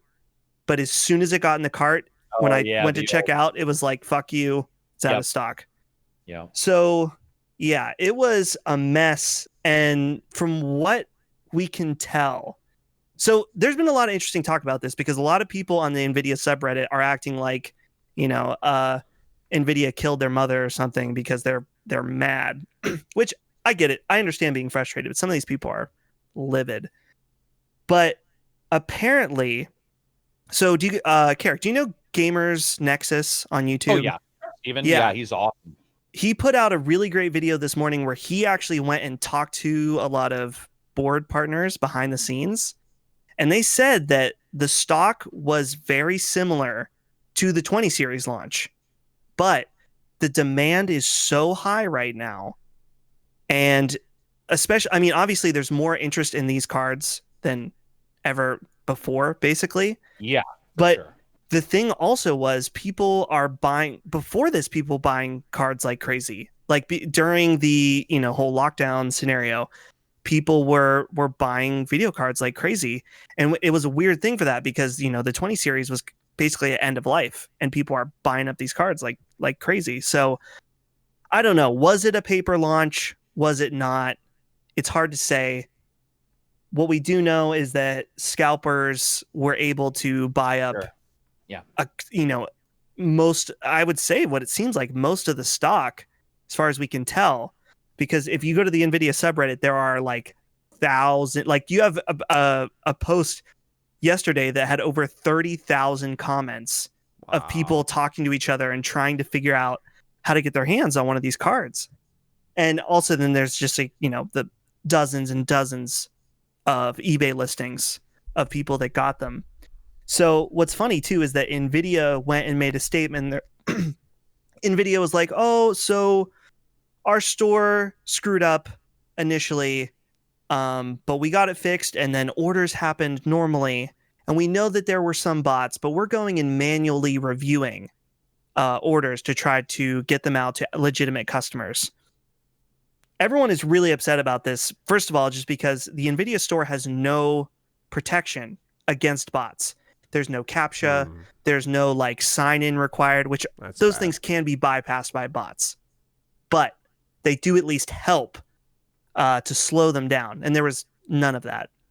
So I don't know. Supposedly, according to Gamers Nexus video, the stock will be light this entire month, and it won't be until October that we will start to see the supply catch up with the demand.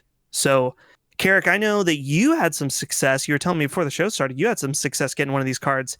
I eventually did get a pre-order. Oh, you got a Founders. Damn. No.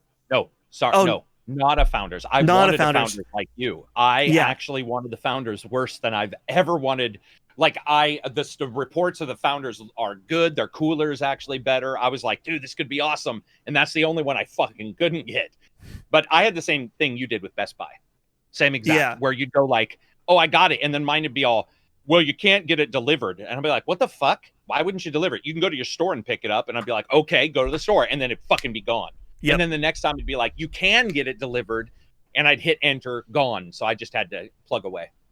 Dude, so I did get a pre-order, I think, through Amazon for a Zotac card. Oh, yeah. Zotac, yeah. I don't know much about them. Is that a decent brand? Zotac's what I have in this. Yeah. Okay, good. Zotac, Zotac also made one of the few, they made a short 1080, which was pretty crazy. They made like somehow, I'm almost 100% sure that's the other card in my wife's, but I'm pretty sure Zotac made a really awesome compact 1080 for like mini IT. And I bought it just because I love the idea, because those are big cards already. That's another thing you and I are going to have to figure out.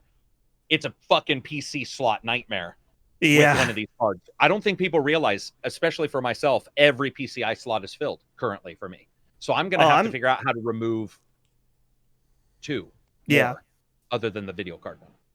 So, we'll see about these. I mean, it's definitely an interesting situation, just because like normally, like for the most part, when these launches happen, at least for me in the past, it's like if you're intentional and you're there at 9 a.m. when they say it's going live, it may be a 5-minute window, but you can get it if you're there during that 5 minutes.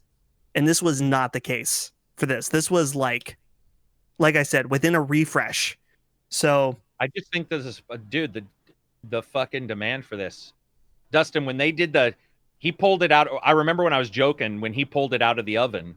And I was like, do you know what that oven is? That's the 3090. Because it was prior to him showing the 30. I was like, the oven, like where it's just bigger and bigger, fucking Nvidia cards. He pulls it out though. And I was watching my chat and people were like, I gotta have, because he was talking about performance, not crazy shit, but like true performance, not like ray tracing where you're all, well, what does that really mean? Is it more polygons? Right. Like what dude, there was a lot of people that was like, that was the shit. And when he announced that price, Dustin, my Discord went through the roof. That price with the performance, they were just like, what the fuck? Are you kidding me?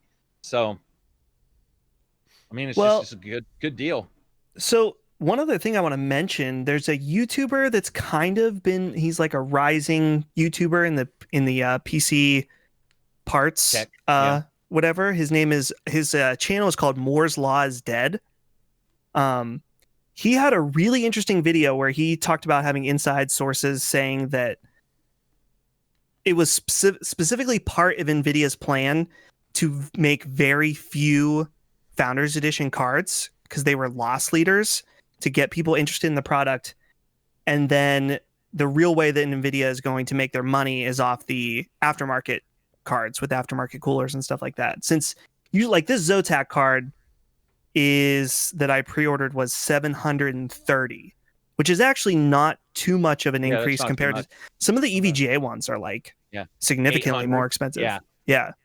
So I don't know. It'll be interesting to see. And the other thing is too that why this is so, screwed up right now is that AMD hasn't even shown off their new card yet. So right now there's pretty much no competition.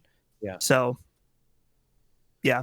Either way, hopefully if you are looking for one, you'll be able to get one at least some point in October.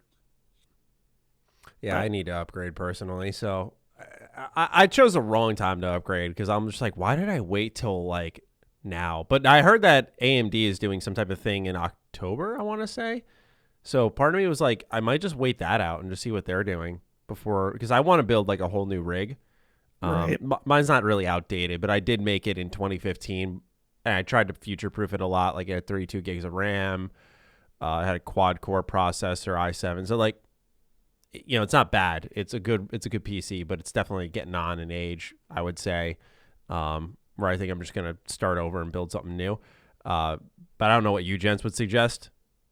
I would suggest what AMD? Nvidia only because no. So I actually, to Dustin's point about more orders, I had just remembered you can search to see what's being searched in various categories on YouTube, and DLSS has continued to shoot dramatically up. DLSS, I don't think we talked about it it is magic sauce in a way. Yesterday, Nvidia Shield turned on artificial intelligence upscaling for their Pro and allows you to use Steam games through it.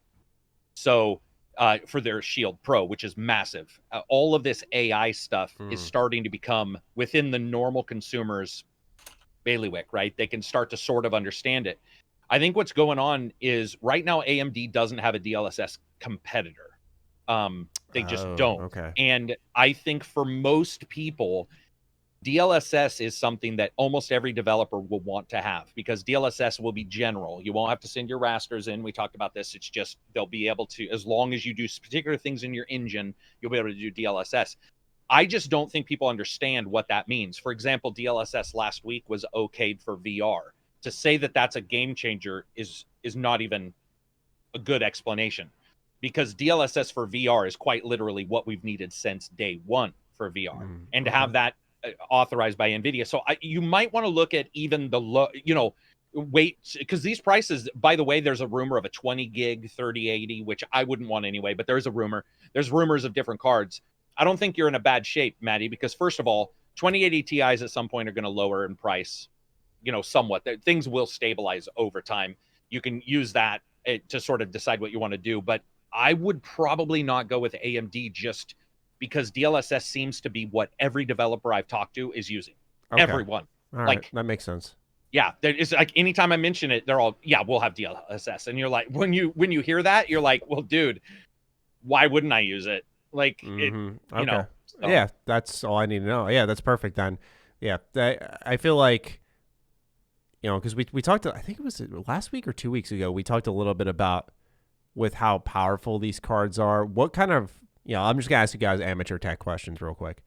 What kind of processor would keep it from bottlenecking, so to say, right? Like you heard what my processor was, like it was i7 quad core, I think 3.7 per core, but is that enough? Or does that provide an issue? Or is that even how it works? Not really, because each engine can be different too. So if CPU is usually FPS, usually, and GPU is usually resolution, usually. And then one will get ahead of the other depending on, like, a game will just not be requiring a lot, like Overwatch.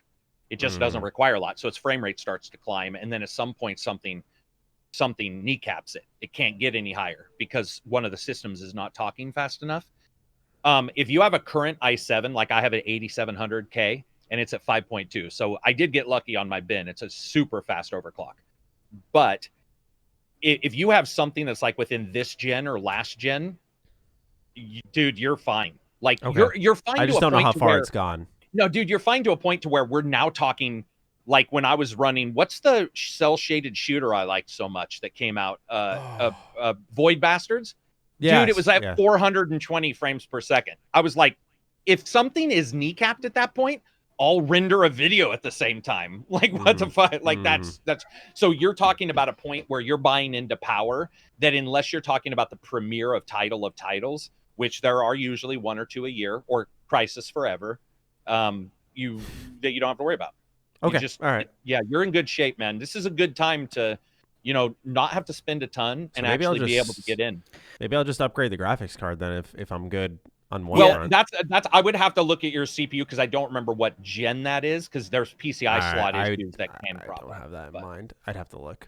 And if you do want to upgrade, fully, AMD's Ryzen line is pretty fucking awesome right now, and it's very affordable. Yep.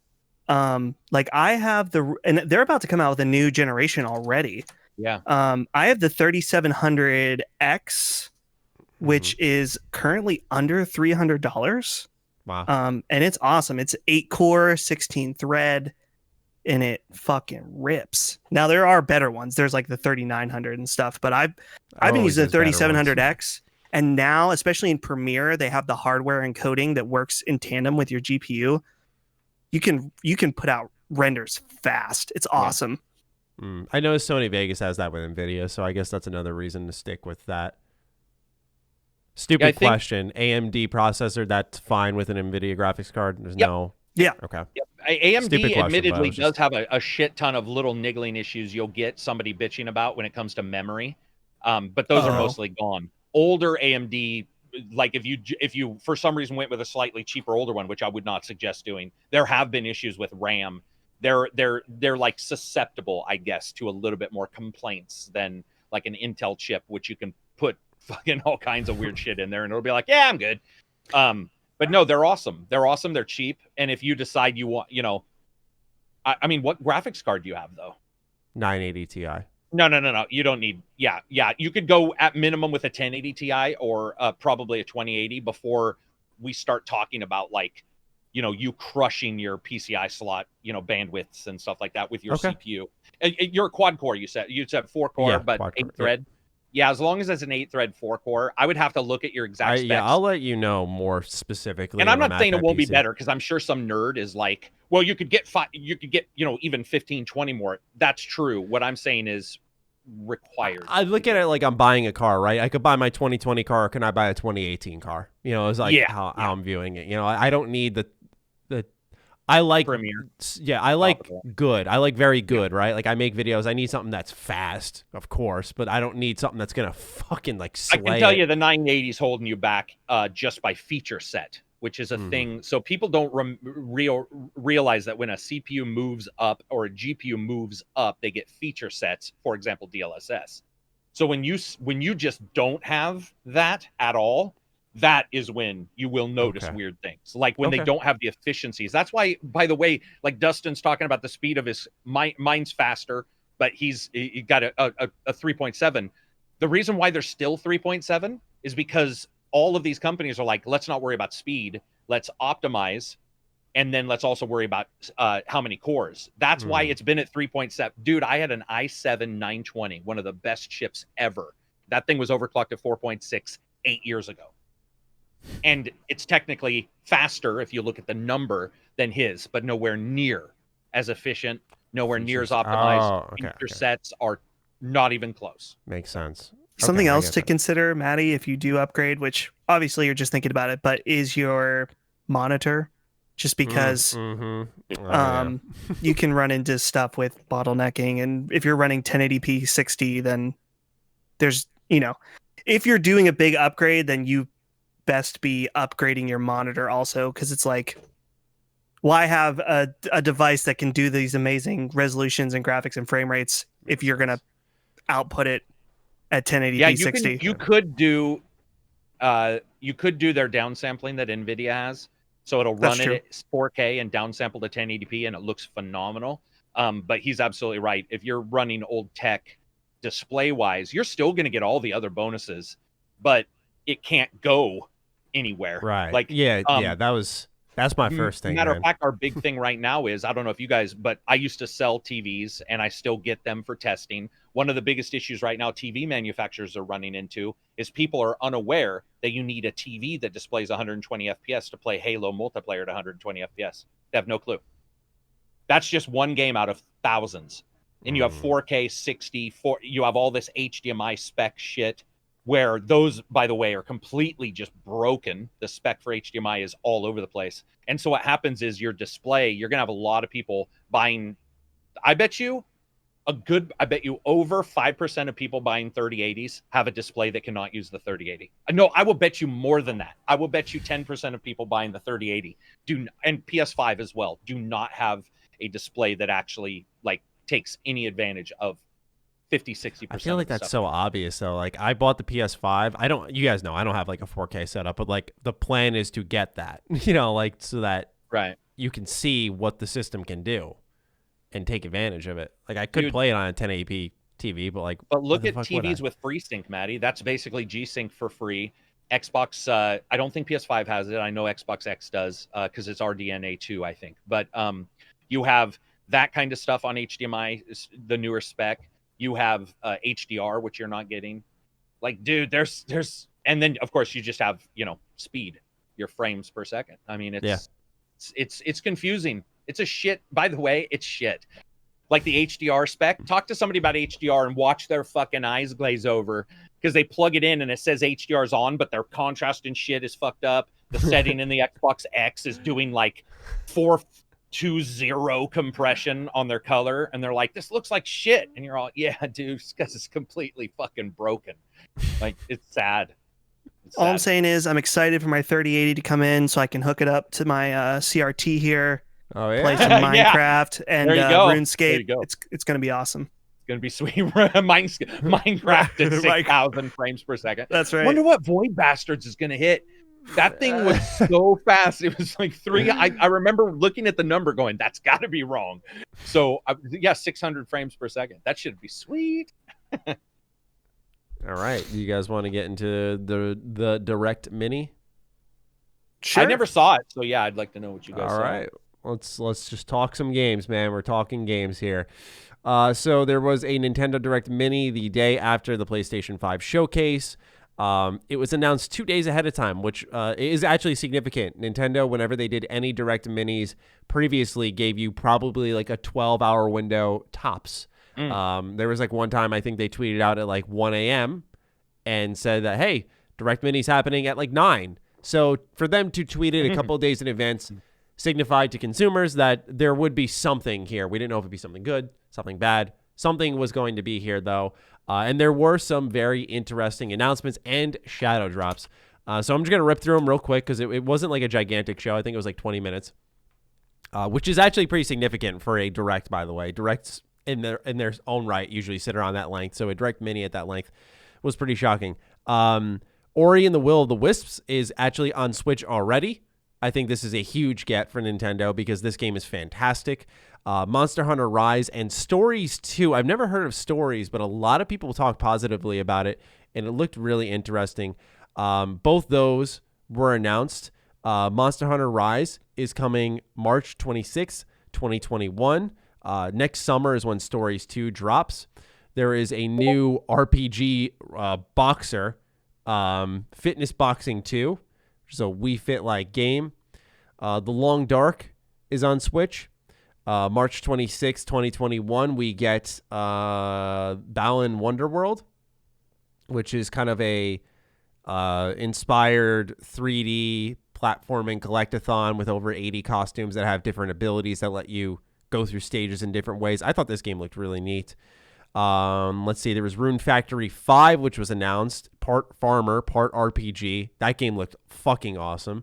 And I believe there was also the shadow dropping of Hades, which was there. So a number of what I thought were, and Disgaea 6 was revealed. A number of, in my opinion, really, really good titles. Shadow dropped, announced, dates given.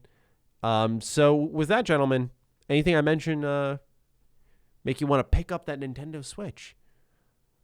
I like this. I somehow missed this Monster Hunter Stories 2, which basically just is Monster Hunter for weebs. And Yeah.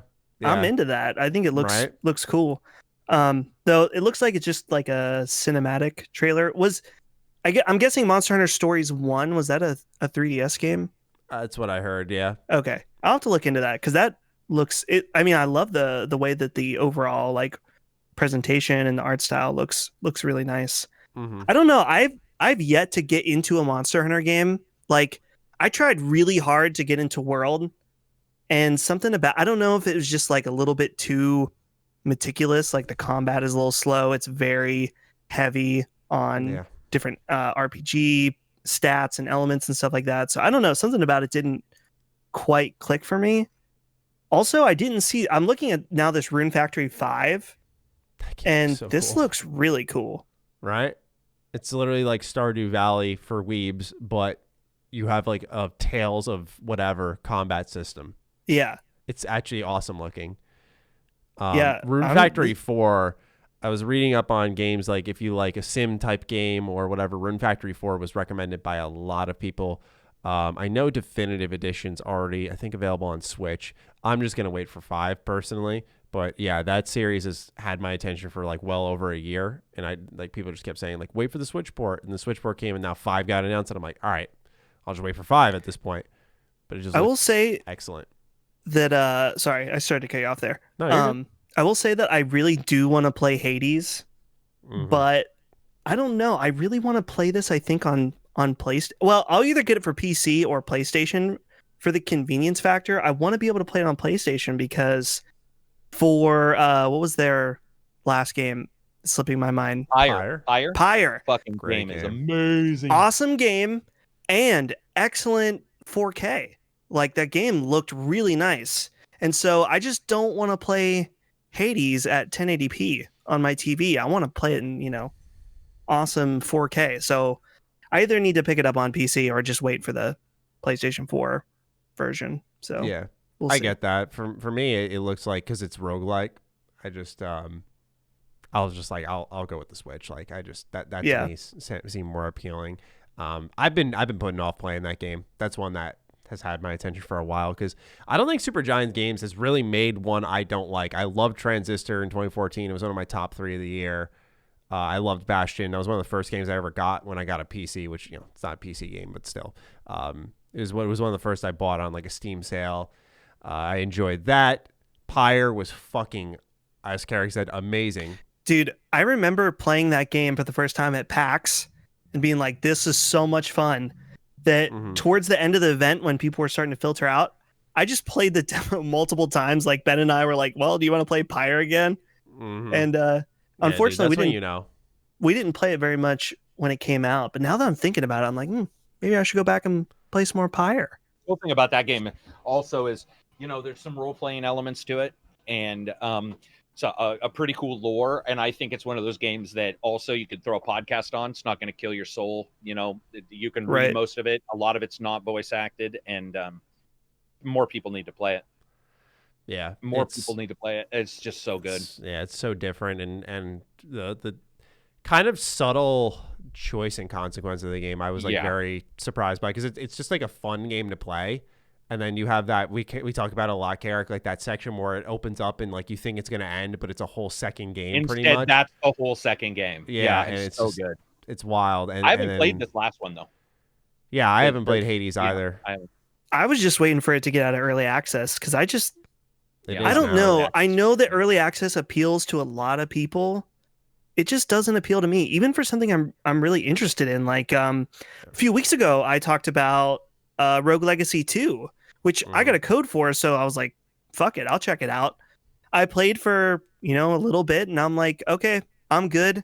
The game is obviously going to be great, but I want to play it when it's done. My will is going to be tested when Baldur's Gate 3 releases. Yeah, that's next dude, week. I'm so mad that's coming to early access. And save games won't transfer, like all that kind of stuff, dude. Oh, I didn't know that. Yeah, I just do not think that's a good game for early. It's just my opinion. I don't think it's a good marketing game thing, because that is it's going to really test me. Like, I'm probably going to play it, but I'm just like, fuck, why?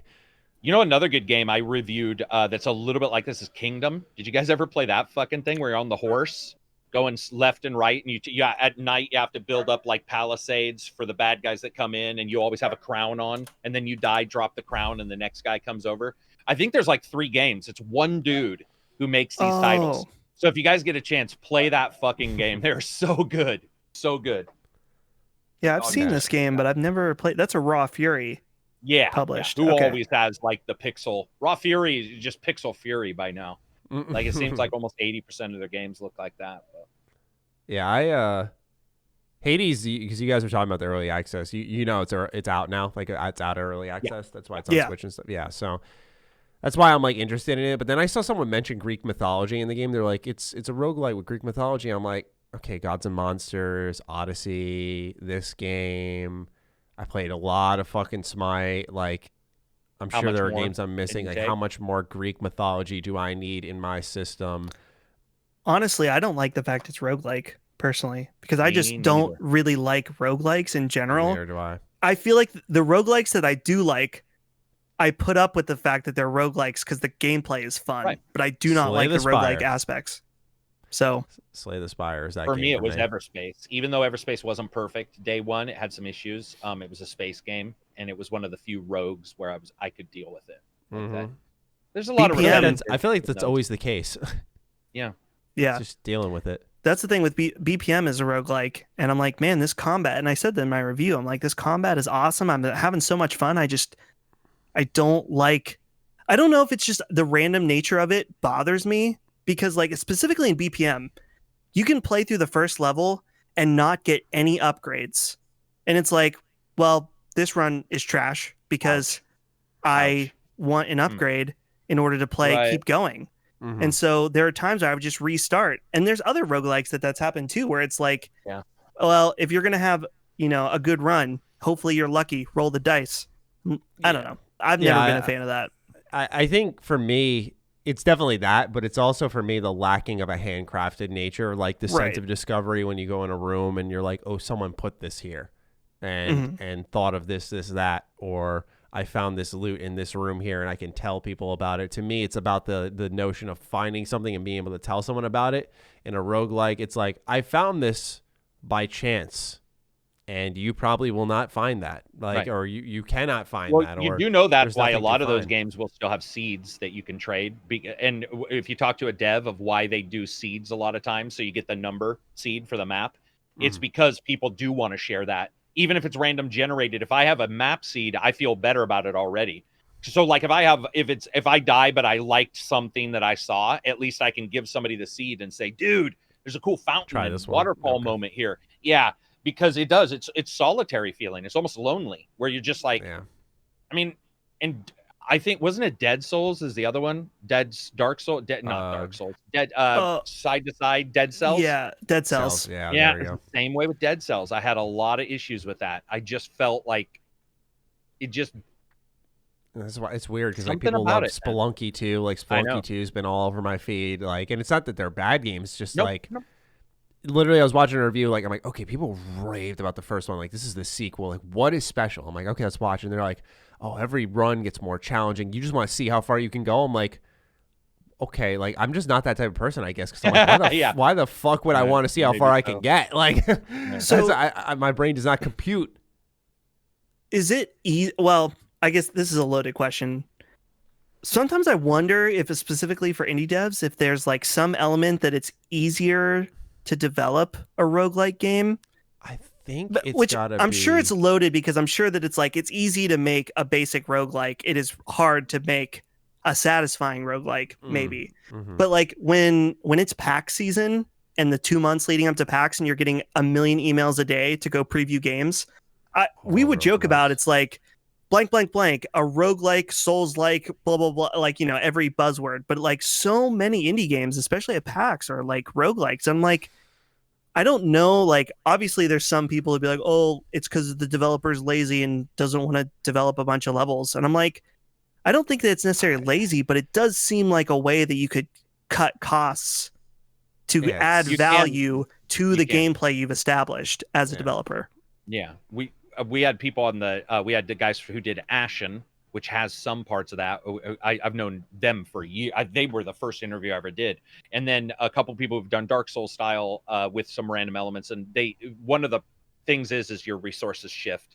So if your resources are geometry, world building, and architecture, they might shift towards balancing and testing, which is what you just said, which is that you can make a basic one, but is it actually a balanced and good one? So what you're seeing is everybody sees it and goes, man, let's do this. But how many No Man's Skies are you going to get versus a bunch of questionable ones, which is funny because No Man's Sky, by the way, they were very clear. It was much harder to shift resources to test for that game than it would have been to have made a normal game, because you balancing and testing for that kind of shit is crazy, and making sure a box doesn't appear in the wrong place. And you can Moon Crash. Yeah, true. Didn't you guys do Moon Crash? I love that game. Or The that DLC expansion. for Prey. It's the only roguelike thing I've ever. And you know why? Probably because when you listen to the devs, they were balancing every box. So they would basically spawn in and go, is this box too close to the window to make sense that a person could drop it the way a person bends? So I don't know if you guys watch this, but if you have like a box in your hand, you bend, your ass goes out to balance your body, right? And they were like, we can't have some things in some areas because humans can go, how did that get there? And so what they were doing is literally just going regen. And if they found something unacceptable, they were drawing a spot in the game world and saying, don't put anything there.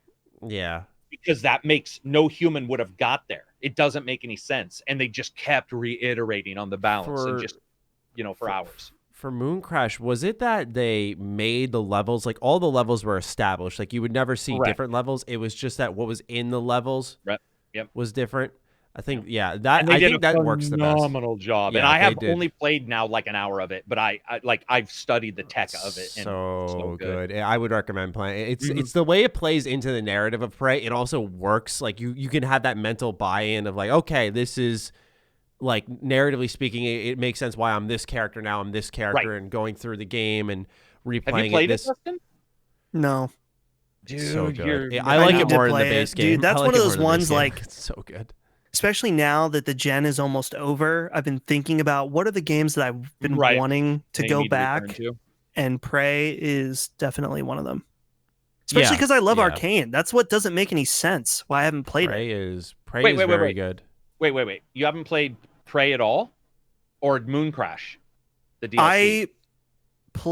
I'm trying to remember why. I didn't play Prey at all. No. Oh, wow. I was not aware of that. Interesting. It's so weird because like Dishonored 2, I've played through Dishonored 2 like 3 times now. And I played Death of the Outsider. I like fucking love that game.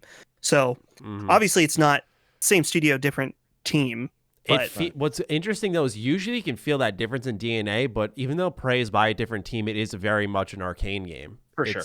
You can feel it all over the place, which I think is important because sometimes like you can distinguish like, oh, this is a different set of ideas and people, but there is that identity there. You would like it a lot, man. It is really good. It's a game that's aged well for me mentally. Like I remember Karak, we talked about that game every fucking week for months. Yeah, the game was ridiculous coverage because I don't want to ruin it, but like probably one of the only first-person games. So I think Dishonored did fairly poorly at making me play a certain way. I could sort of play the way I wanted, and I didn't feel that the comeuppance was heavy enough.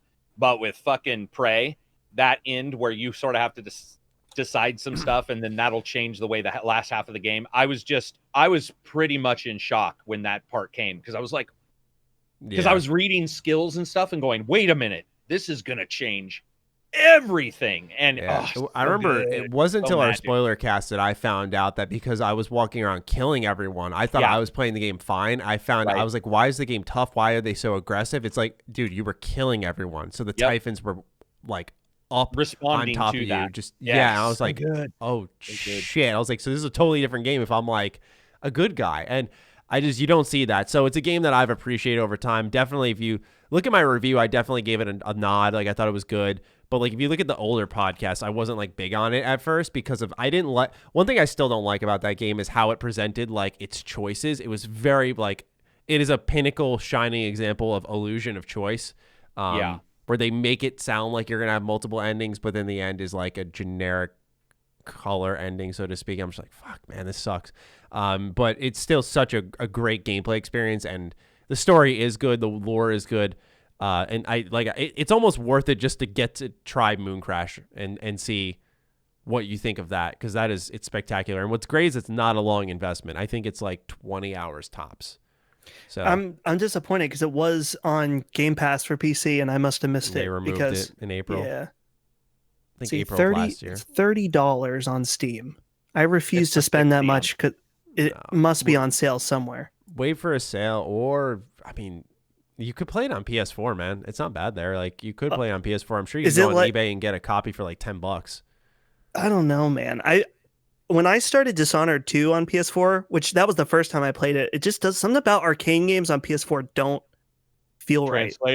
I don't know if they have like a little bit of a latency in their engine or something, but something about isn't right. Now that you mention it, because I only played one. I played one like 80 times on 360, and then two I played a couple of times on PC, and that's obviously I was using an Xbox controller. The one time I did fire up 2 on PS4. Here's a quick question for you guys. What's up? I don't want to open a whole can of worms. I was searching for Prey to like on like a third part, like Green Man Gaming or something like that. I can get Prey on cdkeys.com for $6.50. But aren't they kind of like, don't devs hate them, or is that are they like the same as G2A? G2A is the one devs hate. I don't know if CD Keys they also hate, but I do know that you're talking about the big hubbub with G2A.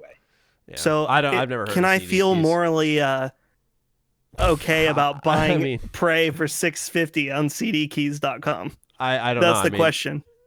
You can always check. I don't know if Good Old Games carries it, but their games are frequently on sale. Oh, that's a good point. And I don't know if CD Keys how that works. If they share a cut with the dev. Do what I do. I always type in my questions into Google as if a person answers with like apostrophes and everything. So I'll just be like, "Is CD Keys legit?" And then some Reddit will be like, "We broke down the last 6 years of CD Keys," and I'll just read that, and then I'll sort of make my choice. To be honest, I actually did use CD Keys just actually earlier today because they had PS Plus for $30, and I was like, well, I don't know. I feel less bad if Sony was getting a less of a cut than if Sony was getting shafted versus Arcane.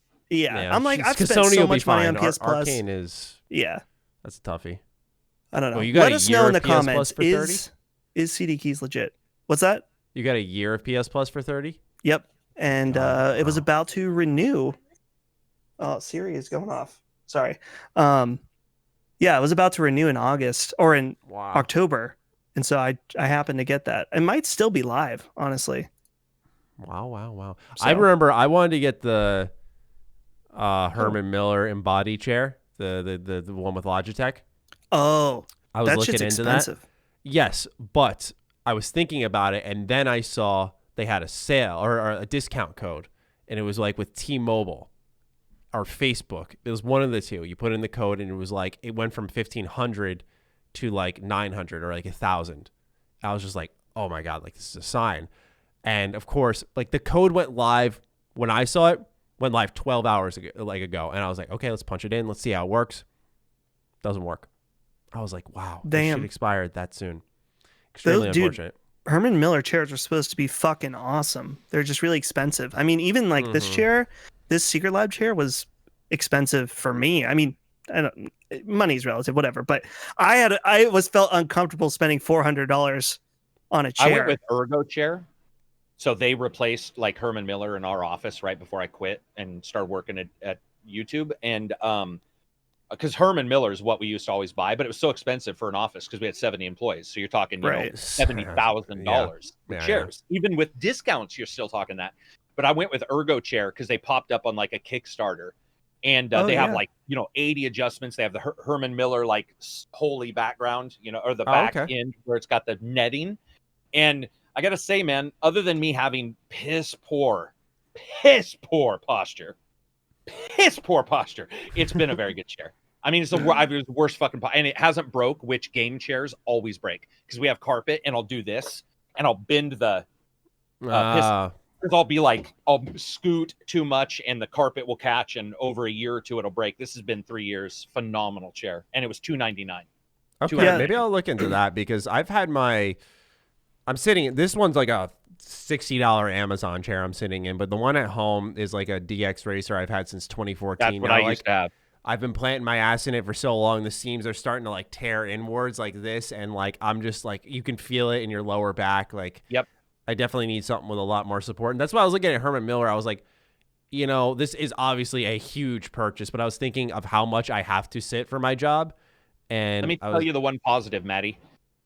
This is the first and only chair I've ever seen where the headset in the back pushes so far forward that you can rest normally. So most of my chairs, I would hit the headset here, and it was useless. I'm like, why would I ever have, like, at that point, I'm sleeping. I'm doing it right now. But this one pushes, you can push it forward if you want, to the point to where you are sitting normally, and then just like, boop, and your head's resting. It's fucking sweet. Okay, I like it's awesome. that. I do. But yeah, like dude, that. It's got like tons of adjustments. Fucking phenomenal chair. I might look into that then. As we turn into 300. Yeah, use my affiliate link, Karak, bjs.com 69. No, I'm just joking. That one. All right, let's move on into this week's patron questions. I imagine we have a lot. It was a very busy week, and you guys are always so active in there. Holzer is going to go ahead and kick us off. He asked us 3 questions, and since I see we have 23 new messages, we're just, when you guys dare to give us the multiple questions, you have the audacity to do so, we will rapid fire you now. That is a blanket rule. It's not, we're not picking people like, oh, it's natural calamity, oh, it's Holzer. You want to put 3 questions, you want to put 4 in a row, guess what? You're getting rapid fire. Hey, Matty, if you're saying that, you got to fucking stick to it. Unlike last week. I know. You completely failed. I know, He did fail on one, but I fail a lot. But I fucked up royally, right? You'll like I spent so much rapid fire. I said, let's do rapid fire. We're going through this shit, and I sat there like, I don't know what game I would pick. You know, I'm just like, fuck me. Number 1, in your eyes, what game that had a terrible launch best recovered and became a worthwhile game? No Man's Sky. Yep. Not even. Yep. 100%. 2, what sport would you like to see get the Captain Tsubasa treatment next? Curling. Anime curling. Let's do it. Is that the anime one, right? Yeah. That game's great. I'm gonna say basketball. I don't mind. I'm not a big basketball fan, but I feel like arcadey anime like basketball could be really fun. Or baseball. Is poker a sport? A mental sport. Dude, anime poker would be sick. Yeah, and there's a poker for the original Xbox game that actually had you had to control the fucking thumbsticks, or your character would shiver if they had a terrible RPG score for like composure. Whoa. Fucking phenomenal. Yeah, if not that, I would say like martial arts in the Olympics or the Olympic Games as a whole. I'm a big Olympic Games fan, and they haven't really done many for many years. Yeah. Dustin, there is an anime, I think it's called like Kakegurui. It is a poker, and it's a gambling anime. It's like set in a high school. That's just literally ran by like a council. This is a Netflix one. Yeah, I watched like was it good? 6 episodes. It's all right. I don't know. Like, it's very, very, very different. Interesting. It's definitely, I'll be honest, like super sexualized. Oh well. All right, I'll look that one up then. I got no problem with that. Neither. I'm not seeking it out, but when it's there, I am. So be it. Of course. I seek it. Number 3, what are the chances that Bethesda is waiting for technology to get to where they want it to be, or where they want it is what is this message?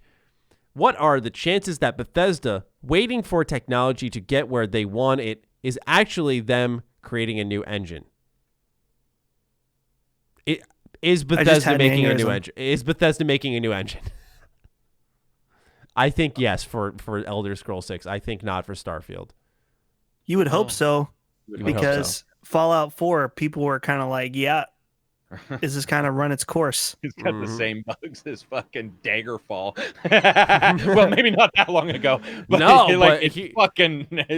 one of the most annoying fucking things about Fallout 76 was that it had the same exact bugs as Fallout 4, and then its own set of issues. And I was like, Bethesda, like, there's a mod with an unofficial patch that fixes all of these. Like, it was infuriating That But I would bothered say me. I agree with you. Elder Scrolls probably. Starfield, I feel not. Yeah. And you got to imagine that's going to be a challenge of its own. How do you get, like, the horses feel like shit in Skyrim? How do you get a spaceship if Starfield's got that? Like, oh, I'm nervous for them, man. They got to nail it. I'm nervous for them. Holzer adds in, we'll read this in non-rapid fire fashion, just to comment on last week's bear talk. One time I was doing a GPS survey around a landfill in a forest out in the middle of nowhere. I was walking on a berm that was completely surrounded by brush when all of a sudden a fucking black bear runs out 25 feet ahead of me. I've never been so terrified in my life and probably never will be. Didn't help that I was just an intern that wasn't expecting anything exciting to happen. Oh, and also those things are basically dead silent even when running through forests. I didn't know the silent part. Yeah, don't fuck with bears. I didn't know about the silent part. You think you at least hear like boom, boom, boom. Dude, bears move weird compared, like elk. Elk don't care, so you can hear an elk a mile. Because I used to hunt, and you'd hear elk a mile away because they just fucking got they just didn't give a shit. But bear have it. You can hear them scratch, but a lot of times, yeah, they move really slow, and their pads are big. So the difference is a huge bear pad means the dispersion of pressure on like the ground and the grass is much less. Where a hooved animal like an elk will bust a fucking log. Yeah, you'll hear that snap, and you'll be like, "Oh, that's an elk." Where, yeah, sometimes a bear will come out of the woods. All right, I'm dead. This is actually funny. All right, so Natural Calamity writes in with a gif of someone crying, saying it's not fair. When Matty says, I got 2 long questions and to quick fire my questions, but doesn't for everyone else, sad boy. I'm looking for that sweet, sweet long conversation stemming off my question, making my week. Look.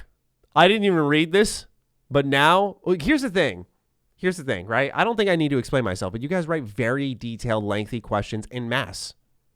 It's the only way we can go about it. If we had a long conversation for each and every single question. Also, don't draw attention to yourself or we'll do the opposite. We're bullies. This is true. It is true. Remember, it's just like, dude, if somebody asks for a long answer, you're like, no. Yeah, right. I don't know anyone I'm close with where they ask me to do something and I'm not gonna like give them shit over it. Absolutely true. Yeah, it's absolutely true. Let's see here. All right, Vault 101 guy with his own set of questions, 3 of them. No, Vault there's 4. Guy. There's 4. Because it says last question, just not numbered.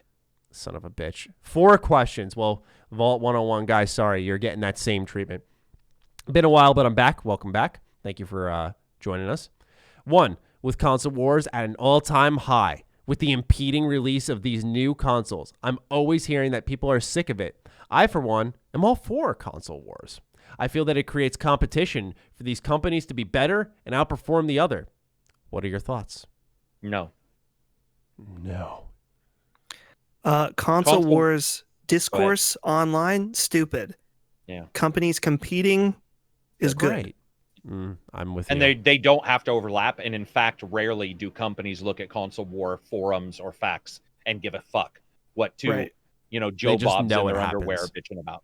It just exists for them. And so I think they care more about brand loyalty. I think like they know, like sure. Xbox knows Game Pass works. So they're like, let's keep making Game Pass this great thing to hold on to what we have. And then, of course, it's such a good deal that you grow with that as well. Number 2, I feel like this year's new consoles, they really have zero to offer to the consumer besides new hardware. Is there a reason to pick up these consoles this year? Karak, I'm looking forward to your answer. Again, we talked about this last time when I got in the argument. I'll just say for my price point and the people I talk to, there's absolutely no reason. But again, I agree. If you've got the money, like Dustin said last time, it's like if you've just got the money, then it's all relative. At that point, buy yourself some diamond shoes, though. Like I don't know what's going on. Like at least right now, I guess. I don't know. I agree. A lot of my commenters were saying that when I reacted to the PS5 showcase, they were saying they were just going to wait till the catalog builds up, which I think is totally smart because you'll probably get the system on like a cheaper bundle deal. Like you can maybe get like 2 games with the console for like $550, which might be good. So that's something worth But considering. Dustin didn't get to answer. You didn't get to answer. Is there a reason? It's so relative. I mean, like, right. and this is kind of, Karak, we were already talking about how our discussion about it before. It's like, you know what? If you got $700 and you really want to play Demon Souls and you're confident that you're going to be playing games on your PS5 for the next 5 years, and you got the cash to do it, then fuck it. Do it. But is there a real reason to, especially with a lot of these big hitters coming to PS4 now and your Xbox games being on PC and a lot of games on Xbox One? No. Yeah. So, like I said, relative though. Do you know what's weird for us guys? This is going to be very interesting if Switch Pro was, let's say, next year, because we might be having a really weird conversation where we're pushing a Switch Pro more than like a new console, like depending on what offerings there are there. Just because the thing, like Monster Hunter Rise looked good. Like visually. I know I heard a lot of people who were really high on that when they saw it. Makes you wonder. It really does. It's gonna be interesting, man. Number 3, I am currently playing Wasteland 3 on the Xbox, and if you haven't heard or experienced this game on the Xbox, there are several issues, including crashing maybe once an hour and over a minute and a half of load times, and I think the game is so good it doesn't bother me. Is there a game out there that is crazy buggy or unoptimized that you still play because it's so good? Fallout 3. Yeah, I mean, there's just a line of Bethesda Game Studios games sitting right there to pick away from. For me, it's Bloodborne, since it's unfortunately stuck on PS4 and it has terrible frame pacing issues. And I don't know. From Software is so interesting to me because in a way they feel incompetent on a technical level, but their games are so good that it doesn't matter. Level. Yeah, and from a gameplay, from an art direction, like that's an interesting pick. I'm not saying you're wrong. I'm more so questioning like what other games, is it just Bloodborne? Because I feel like I've never had an issue. Like, I guess now that you mention it, I think of like the Dark Souls, Blighttown, Dark Souls 3 that was kind of stupid now that I think about it. Dark Souls 3 Swamp was 8 FPS when I was reviewing it. 8. Dude, and the PC launch of Dark Souls was fucking atrocious. Oh, like, yeah. Oh my god, yeah. Oh wow. The community had to go in and fix it, dude. Like, I apologize. Because that's how Durante also, one of the ports, Durante Fix or whatever his name, the guy who now works for PC Gamer. That's how he even became popular, was fixing a bunch of Dark Souls stuff on the PC. Yeah, and even and it hasn't changed because Sekiro, I never played it on PS4 because I just ran on PC, but my buddy who has it on base PS4 is like, it's bad. So I don't know. I don't know that from any personal experience, but he said that it was very framey. I got a buddy who's played it like 8 times, so that was on PS4. But have you guys either played Alpha Protocol from Obsidian? Yeah. So Alpha Protocol, I adore, but it's the only game I've ever seen where like the animation of the guy will get messed up and he walks like a crab, where his torso is touching the ground and his feet are up in the. It's haunting. Something fucked up. It's so haunting and it's so buggy. But I love that fucking game. So yeah, that one without the mods, KOTOR 2. That one's correct. That right? one's pretty buggy KOTOR too 2, without the mods. Pretty buggy. And you know what's so weird to me is that some people do not care about frame rates at all and don't even notice. Yeah. For example, my boss, who I think he has great opinions on games. Colin? Yeah. Okay, sorry. You didn't drop his name. I was just making sure. Colin does not care about frame rates at all. I'm sure that if a game was like, running all the time under 20, he would care. But like if a game's running, he's like, yeah, half the time I don't even notice. I'm like, I wish that I could be that way because I'm obsessed with frame rates. I'm one of those people who, if it's running at 60, I am happy. If it's on my PC, I expect 60. But if it's anywhere else and it's like 30 or like, you're talking to a guy who still plays like JRPGs on his Vita that are like PS3 ports to that system. And like, so there'll be cutscenes where the frames will drop a little bit. I'm just like, I don't care. Like, I don't know. It's weird because like a QTE will yank me out, but that won't. I don't know. I guess it's really about, I think part of it is really because I was like born and raised on BGS games. So I just have a tolerance for bugginess, and I try to make that clear in reviews for like games that I know are buggy. I think a good case is, and I know it's an example that was given to us, but Wasteland 3 is the most recent example I can think of where that game was really buggy during the review period, and it still is kind of buggy, even with a couple of patches, but it is so fucking good. It is such a great RPG, and I think it's because there's so many things happening that, you know, it's hard for that team to like nail it all down, but I don't know. That's another one, but of course that'd be stealing an answer. Last question from Vault 101 guy is, do you guys have another job besides YouTube? I do not. Yeah, Go for I it, teach Karak. martial arts. I would say I probably make more now, especially with YouTube demonetization. I probably make more on that, but yeah, teaching. It's still something I love to do, is teach. So I'll probably do that. I want to forever. do something like that one day, like a Fun side teaching thing or whatever. It gets you out of your head. I mean, You're in it's a whole other awesome to have space. something to have something like I told you. I think I've started drawing on my tablet and doing stuff that's not game, at all related. And there's something that you can't stop and think about games while you're doing it, because I don't think that's a real job. Because if you can still think about your other job and be worried about it, that's not pulling me out. But with martial arts, if you did that, you'd just be punched in the face multiple times because you're sparring somebody. So I love that physical and doing something different. So it's awesome. For me, right now, my only job is doing stuff with Colin's Last Stand and doing Handsome Phantom stuff on the side. For years, though, I did video production, and there was a period that I was doing my video production job and working for Colin. And actually, I forgot I was a bartender. This time last year, I was still bartending at my friend's, Ben, who I've mentioned before. He owns two different businesses, a brewery and a speakeasy. So I bartended at the speakeasy, and it was very cool because it's like in a basement, you serve cocktails and play jazz music. So sounds chill. I enjoyed that. What's the name of that place in Persona 5 Royal? Yeah. You know what I'm talking about, right? Yeah, I know what you're talking about. It was a lot like that. Okay. So it was cool, but I just don't think being a bartender fit my social abilities, just because I did not like interacting.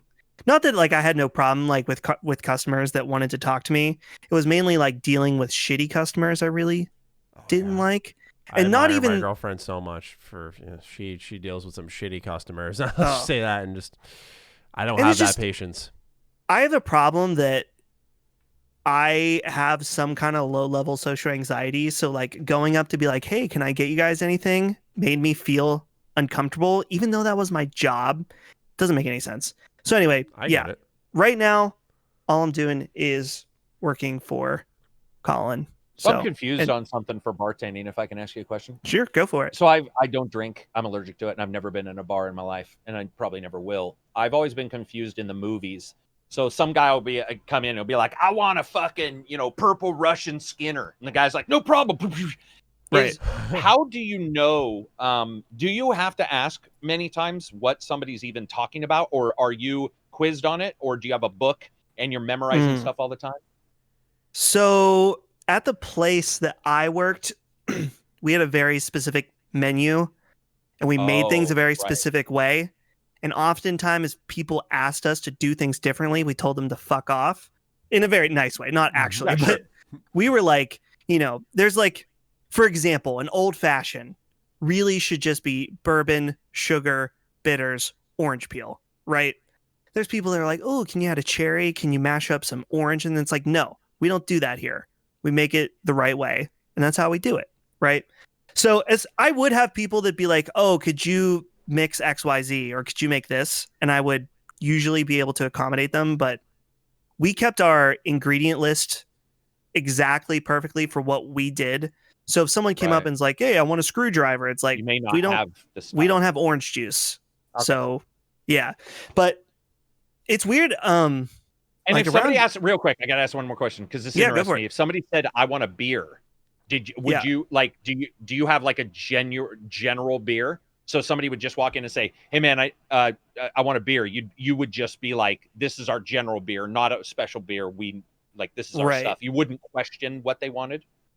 So sorry to be like particular about the answer, but the place that I was at was especially for my town, one of the most high-end bars, which not that it was super expensive. It just wasn't like $2 Miller Lights, if you know what I mean. Right. So Rainier if someone beer. just said, hey, I like, XYZ, or I want just something, a more regular beer, we have a craft beer that Ben, his brewery, makes that is supposed to be like a more basic general stuff. So I would always have stuff that I could point them in the right direction that wasn't going to be some kind of weird, IPA, super bitter something, whatever. But yeah, it's so funny because I live in a pretty middle to low income town that a lot of the bars are, $2 Yingling, whatever. Oh, like no, yours is hoity-toity. Yeah, others ours was like hoity-toity, so people would be like, I want a Miller Lite. And I'm like, we do not have that here. Yeah, all right, then I'll take a Bud Go Light. over there. I'm like, go no. to Joe's. Yeah. Which was, it was cool. It was good because like it didn't draw in a normal bar crowd, which was good for the working environment. But yeah, it was a good experience. I'm glad I did it for the almost 2 years that I did it. But I'm glad to be not doing it anymore. Makes sense. Funkrat writes in, the Travis Scott burger took over the world by storm this week. After this unexpected partnership, anything is possible. So the next question is, what's the next big out of left field collab that's going to rock the world to its core? What's interesting is, isn't the Travis Scott burger just like a bundle deal that you just like, is it not like a specific burger? Like, I'm pretty sure it's not like they do anything different. I'm pretty confident it's just like you get your burger, your fries, your drink, or whatever. I think they add bacon to a quarter pounder. Wow. Who the fuck's and Travis it comes Scott? with. Wait, really? Is he is he the one that was married to one of the Kardashians? I have no fucking. No, that's Kanye. No, there was another guy that was married that I thought was a Scott Disick. It is married. Yeah. I have no clue who Travis Scott is. He's a rapper. Oh yeah, I wouldn't. He's the one that had the Fortnite collab. Yeah, I definitely wouldn't know. Yeah. I think he's got some good stuff personally. So he did. I can't see Karak listening to that. You know what would be an out of left field collaboration is Cuphead and Arby's. Oh wait. Yeah, right. They did it, which actually I forgot about that. Yeah, I didn't know that. Dude, Cuphead. Toys, right? Damn. Yeah, I wanted to see what those toys were because I kind of want them. I didn't see what the toys were, if they were anything worth trying to get. I don't honestly. Arby's is one of those places that I'm like, I think that I like, but every time I go there, I'm disappointed. There's a wait. There's have you a hold on? Hold on. But I would agree, it's a little bit wishy-washy in quality. I hit a nerve with Maddie. I think I can tell. Have you not had the roast beef and cheddar? It's fine. What? Roast beef and cheddar is just fine. What? It's just an okay. I don't know. You know why I don't like it? They use a type of horseradish that makes me want to punch a baby. I do not like creamy horseradish. Hit that baby, because that shit's good. Dude, no. Have you ever had real horseradish that's like shredded and it's like got texture to it? Yes. I like that versus the more sauced. So when I get them because I do like, I agree with you. I like the cheddar. But there's something almost mayonnaise-y about their horseradish that bothers me for some reason. Oh, dude, it's so just, there's a delectable sauce in there. You're like me and Wendy's. If anybody say anything about Wendy's, man, I'm on them. It's the only fast food that I can think of that I'm like, yeah, I'd put it on the line for that. Like, I don't. Wow. I went, I think 5 or 6 years without a bite of fast food, and I broke that streak at New Year's, heading into this year. You make it sound like you broke a streak of no sex.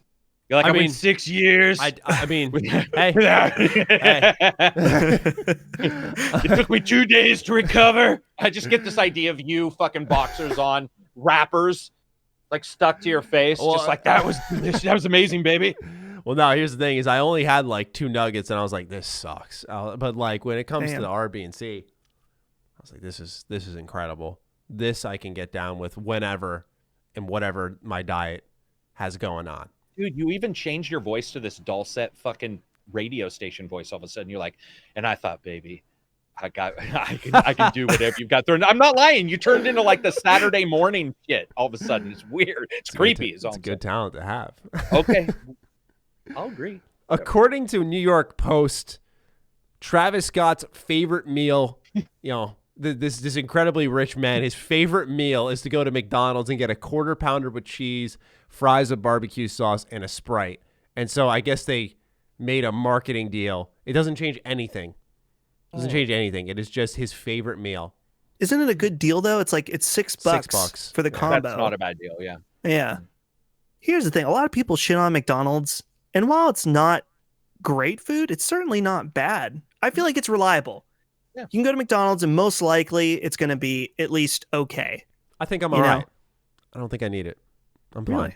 I'm fine.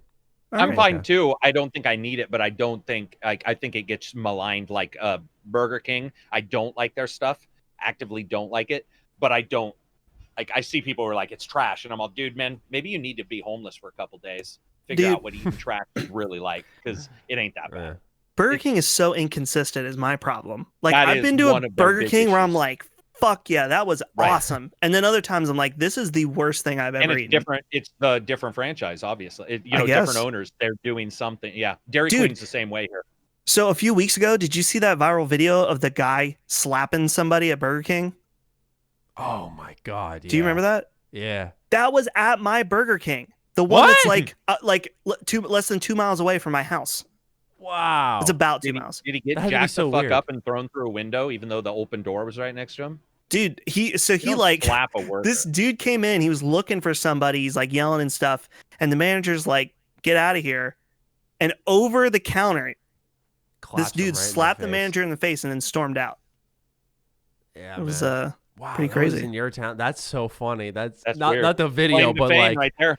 Yeah, dude, we have a couple claim to fames in my town. Like on Reddit, there was a big thing that there's like a rock that people were driving over and their cars were all, like corner on it. Yeah, like these cars were stuck on this rock. That was also in my hometown, right near the GameStop that I normally will go to. So we have a bunch of fucked. Yeah, home of the Jeep. Oh, so, is it home of the Jeep? Is it home of the Jeep? We're home. So in Butler, we made the original Jeep in World War II. After that, nothing. But we designed it. I guess you can hang your hat on. There we go. Exactly. Dow writes in asking us, would we strip for Yusuke? I'm assuming he's talking about Yusuke Kitagawa from Persona 5. I know Yusuke. Oh, yeah. He would like to draw Lady An. He doesn't. Yusuke would not want us to strip for him. Yeah, I was gonna say, like, he wants, I feel like, the waifus and the ladies. So yeah, I feel like that betrays his character a little bit. I don't know if he really wants. We will not answer the question due to the break, the betrayal of character. Yes, let's leave it at that. I agree. Fireflies. I don't play many multiplayer games. Mostly stick to single player games like Witcher, XCOM, Skyrim, Red Dead 2, Wasteland 3, and I'm getting into Crusader Kings 3. I wanted to pick up a multiplayer game. I've played Counter-Strike and EVE Online, which I liked, and Warfare, which was all right. What multiplayer game would you recommend for someone who doesn't play multiplayer games? Thank you. How are we going to help Fireflies out here? What's a multiplayer game that he can just pick up and it's it? That's his dream, man. That's what he's been looking for. He just didn't know it was right there. I'm going to say Destiny 2 because, first of all, you can try it out for free since it's free to play now. You can play a shit ton for free. Yeah. And since he mainly plays single player games, it's as multiplayer for the most part as you want it to be. Mm-hmm. So you can play through a ton of the missions by yourself. When you want to hop into a strike, play with some other people, and you can. So, and even the strikes, when you play with other people, when you matchmake, it's practically like you're playing single player because for the most part, you're just doing your own thing. Right. So that's my answer.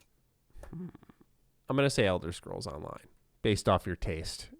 I'm going to say ESO. You can get that no subscription fee, that game for dirt fucking cheap. Especially, like, I remember, I have not seen that deal since, but there was a time that they had the Elder Scrolls Online. They called it the Gold Edition. I think they don't even do that anymore. But at the time, they had a bunch of different expansions, and you would pay $15. You'd get the entire base game and all of their expansions for $15. It was ludicrous how insanely good of a deal that was. And considering you mentioned Skyrim on that list, you mentioned Witcher on that list, ESO is an online game, but like Dustin said, I think he was on the right path with like it can be as online essentially as you want it to be. So ESO you can play by yourself and you can match make for raids and you'll be just fine. But it more and more plays like a traditional Elder Scrolls game, and they keep supporting it. I think there's another DLC or expansion coming out this fall. I want to say I actually fell off that game a lot. That might be one I'd be interested in going back to. You know, I talk about all these MMOs I want to play. ESO, man, that is.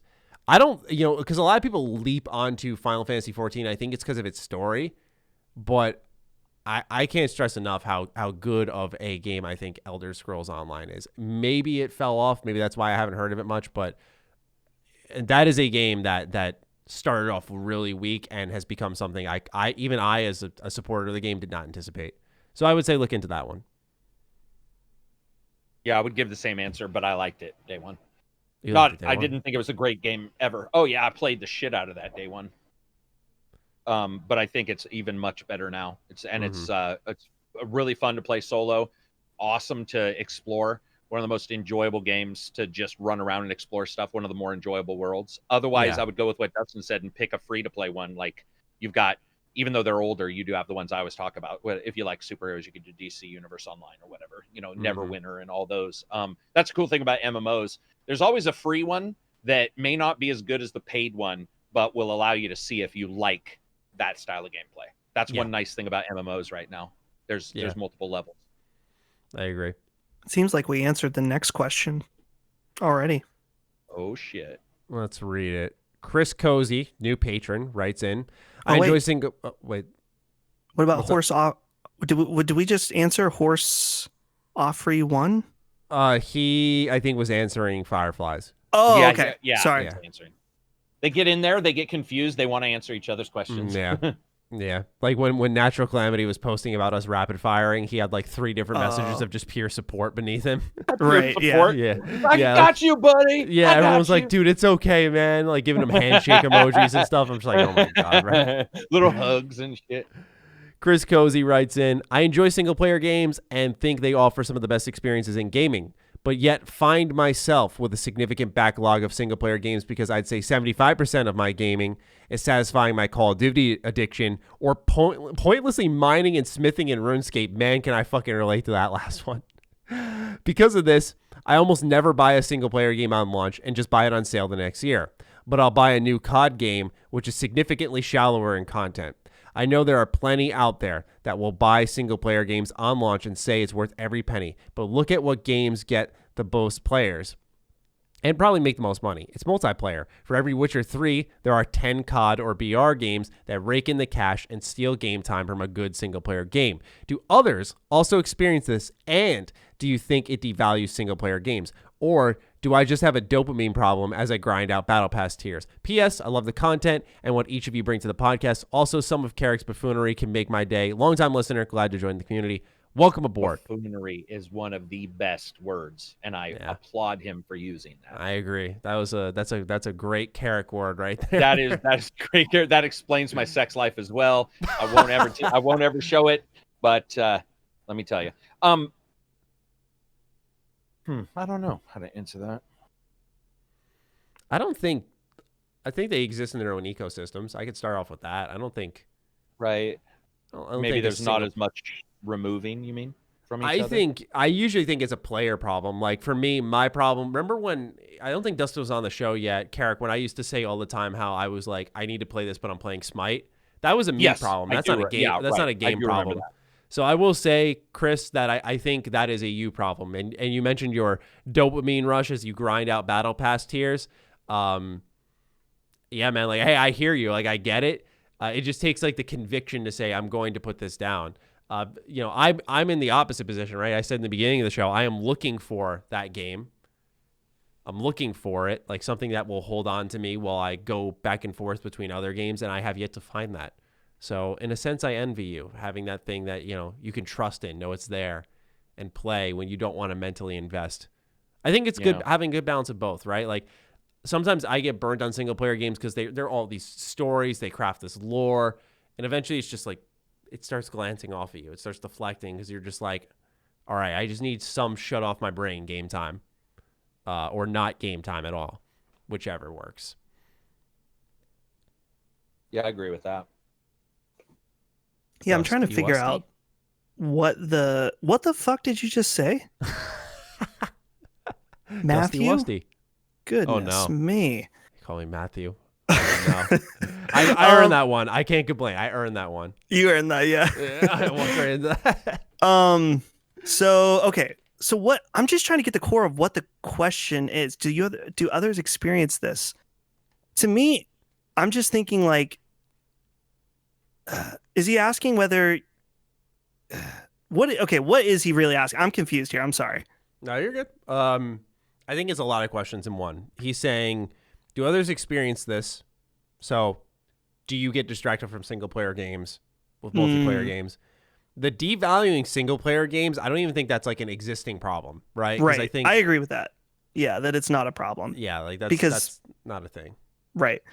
I don't know. For me in multiplayer games, it's kind of weird because there was a point where it was like, I don't want to play a game unless I'm earning something. Like Call of Duty, I understand that like loop of wanting to, like if I was playing Call of Duty and a few other games, it's like, well, if I play Call of Duty, then I'm making progress, right? And that's how they get you. And he's mentioned the dopamine addiction or whatever.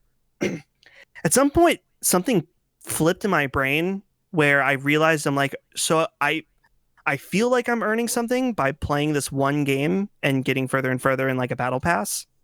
But eventually it's going to be completely meaningless because I will move on and start again in a different game. And there's nothing wrong with playing something that's meaningless if it's fun, because that's why we play games, is to have fun. So if that's what you enjoy, great. To me, though, it was getting to a point that I'm like, I feel like when I play something that is one and done, it's like, this is going to sound so cheesy, but it's like, it's a part of me now. Or it's like, it's part of my gaming experience. So I want to be able to experience as many things as possible instead of just burning through the grind of the same game over and over and over again. And that's just what has made sense for me. So I don't know, that felt like a roundabout answer, but that's just how I feel about those, grindy multiplayer games. And I will still get into them here and there. Like when Modern Warfare came out, I went pretty deep in the rabbit hole for that. But there's eventually a point where it's like, okay, come enough. on for air. Yeah. I get that. Tropical Ice Cow writes in, this is where we're going to get into some of the PlayStation stuff. What do you think, PlayStation Plus collection will be like a year from now? Will it have an ever-expanding library, or is it a ploy in order to get people to buy into the PS5, given that there aren't many launch games? And do you expect the price, I'm imagining he's referencing PS Plus, to change? I just have to go to the bathroom real quick. So if you guys want to start the answer, I'll be right back. Yeah, I don't know, Dustin. I don't think I was actually talking about this earlier. I don't think it'll stick around. I feel like it's, especially when you look at those games, right? It feels to me like it's more of a, not a bad move and not a ploy at all. It just a value add to buying it day one. Like they're trying to add value to it. Even though I don't like some of the other stuff they're doing, that particular part seems to be like, hey, here's our thing. They could add more stuff to it, but I just don't see how that would be of worth in a year. Right. Yeah.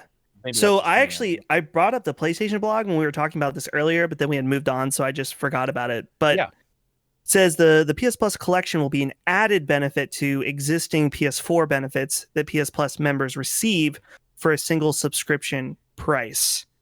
Now, this brings up a lot of questions. I think that it's possible that they're doing this because they don't want to give away free PS5 games initially, and they want people to feel like they're still getting something from PS Plus, so they're adding this in as a way to bridge that gap before they can start doing free PS5 games, which sort of doesn't make sense to me because they had Resogun at the launch of PS4, which was awesome. Right. So I don't know. That's just one theory, but I don't think the price will not change initially, at least on the transition to PS5. A few years into the PS5 life cycle, potentially. I mean, these things just eventually do go up in price with inflation and stuff like that. Go for it. I was just going to say, no, I agree. It's such a weird thing too. Like, I've never seen a company do what they're doing, this weird offering of here's some games that we don't know if they're being upgraded. Like, we have no clue even what their what would the term be, status is. Like, we don't know what version we're even getting of these. And because there's all these question marks, that's why I was saying it felt to me like it was more of a, hey, you know, if you're maybe Xbox or Switch and you want to jump, we're going to give you some games, even though I personally don't find a lot of value in the games that they showed. Personally, because I played them, and I think there's other more eclectic games on the PS4 that I actually would rather have on that list. Strangely enough, I was looking at that list going, that's more of a generic list, but I get why they're doing it. So yeah, I don't know. It doesn't feel bad or good, but it also, I felt like it was going to go away for some reason, and PS Plus would just continue as it continues, and maybe they would roll, because they already give away games, don't they? I thought they're like Xbox Gold, right? Yeah. So to me, it felt like this is more of a, hey, day one, it'll be this. Those will probably just be added, and then they'll continue with their monthly thing. I could be wrong. It's hard to know because they didn't say anything. So yeah, I don't know. To me, this is not really for us in that. Yeah, I think this, if you were, maybe you have maybe it's for someone like that has a PS4 and they play Call of Duty on it, and maybe they're interested in getting more into gaming and they're picking up PS5. This is pretty cool. I mean, to get access to a lot of the great exclusives, as well as some of the other, you know, big releases right off the bat, that's awesome. But for us and people listening to this podcast, I think you're right, Karak. People like us have played these games pretty much at this point. So wait, Dustin, do you think this could be because the discless version, you can't move maybe this is also there purely to say, we know you might be leaving these games behind. Right. I didn't even think about that. I didn't think about that either. Yeah, so like that's a sort of a smart move. Maybe not when they explain on purpose, but they're like, hey, look at these games. Some people are like, yeah, that's a weird idea for those games, but I'm going to get the discless, which means I can't take my old games forward anyway. But those are the games I would want to take forward. Right. So, yeah, Oh, man, this is confusing. I'm going to have to track this and see really what we get out of it. It's a very different offering, that's for sure. Yeah. Yeah, either way, I mean, as long as the fact that they're not charging extra, and hopefully, as far as we know, it's not in lieu of anything else yet. Yeah, right. Yeah, more value is always going to be a good thing in my book. So, cool. Well, since Maddie's not back, I'm going to read the next question. Okay. Since we answered. Oh, he is back. He's in camo. Sorry. Bro, you're in camo. You showed up. I didn't know you were back either. And then I just went back and looked. I have my Discord on the mode that it only shows one person at a time since I have the questions up. So I was only seeing Karak. I mean, you can read it. I don't care. I thought you were messing with me. I'm going to read it then. Go for it. Okay. This is from the Grimblade. It has not really occurred to me that we just... Oh, wait. Oh, no, this is a question. Okay. It had not really occurred to me when we had just Game Pass, but do you foresee a future in which competing Netflix-like services make games exclusive to a platform? Example, you cannot buy it separately as a way to force you into the subscription. That's a good question, because I've always wondered when will Xbox, specifically with Game Pass, but now that, you know, we have other potential services, when is one of them going to say the only way you get this is on this service? I feel like Xbox already did it all the 360 era though too. Oh, they did. Xbox Arcade and Xbox Indies, you couldn't get them. There was no physical versions of like almost 90% of those games. You could only get them through their storefront. And because one of the guys in my channel is an indie developer who did those. Yeah. Now it's not a big AAA, but I'm saying it's happened before. So yeah, that wouldn't surprise me at all for one of them to say. Yeah, I feel like there's a little bit of a step further though. If it's a subscription, saying like you can't buy this game on the Xbox storefront. The only way you can play it is having a subscription to. That's true, but the only way you could play online anyway on the Xbox was having a subscription. So I guess I sort of flooded those over the top of each other. But I get what you're saying. Yeah, it is a little bit. It was a sort of a middle step forward. Yeah, for sure. Right? Don't we all think that's coming? I mean, it seems inevitable to me that someone will do it. Which, like with Xbox exclusives being a thing, aren't they already kind of technically doing it But I guess you're saying like, No, because you can still buy those physically. Right. What we're and oh, you're just saying straight through Game Pass. just game like the subscription is it. There's I no feel like other that'd be so way weird. Why would they do that? because it would tie. Well, of course, you could get 1 month of subscription, which I know friends who have done that, who like one game, so they get 1 month of subscription and play the shit out of that game, then they're done. But I think it would make. I mean, I'm not saying I like it, but I think Sony and Microsoft, Nintendo as well, if they ever figure out what the internet is, I think it makes sense for them to be like, it's only on our subscription. Like, there's no physical I mean, I thought Sony actually recently announced a game was just going to be on digital. Could be wrong. Technically, Nintendo did this with Tetris 99. There you go. The only way you can play that game is with an online subscription, and you can't buy it either. So, that's a little more integrated into their service, so it makes more sense. But it is, treading in that direction. But yeah, I mean, with like Netflix does this, and Disney Plus, obviously Mandalorian. The only way you're going to watch that, you cannot buy it on disc. Even season 1, I don't believe you can buy that. Oh, really? On you can't disc. Even buy it? I don't think so. I know that Netflix eventually put you can buy Stranger Things on Blu-ray, but I'm searching Mandalorian Blu-ray. While you're searching that, am I wrong that you can't buy Sea of Thieves then, since it's an online-only game? That is... Oh, it's on Steam. It just went to Steam, so it's not just their subscription. But prior to that, wouldn't Sea of Thieves...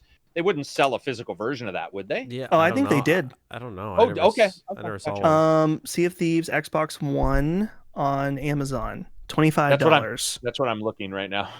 Yeah. Okay. Yeah. There's a disc. Okay. Yeah. Gotcha. Which is sort of weird. When you think about it. Put the disc in, it downloads the entire thing. Probably. Oh, by the way, up above, I just did what you did and looked at Amazon. They also sell for the exact same price Sea of Thieves game card, where you buy the card and it just has a key. Yeah. Oh, gosh. So yeah. Oh, that's like I bought Everybody's Golf VR on Amazon because it was way, way cheaper. And they just sent me a paper code in the mail. Because I think that someone had like a stack of codes from like VR bundles or something. And I'm like, okay.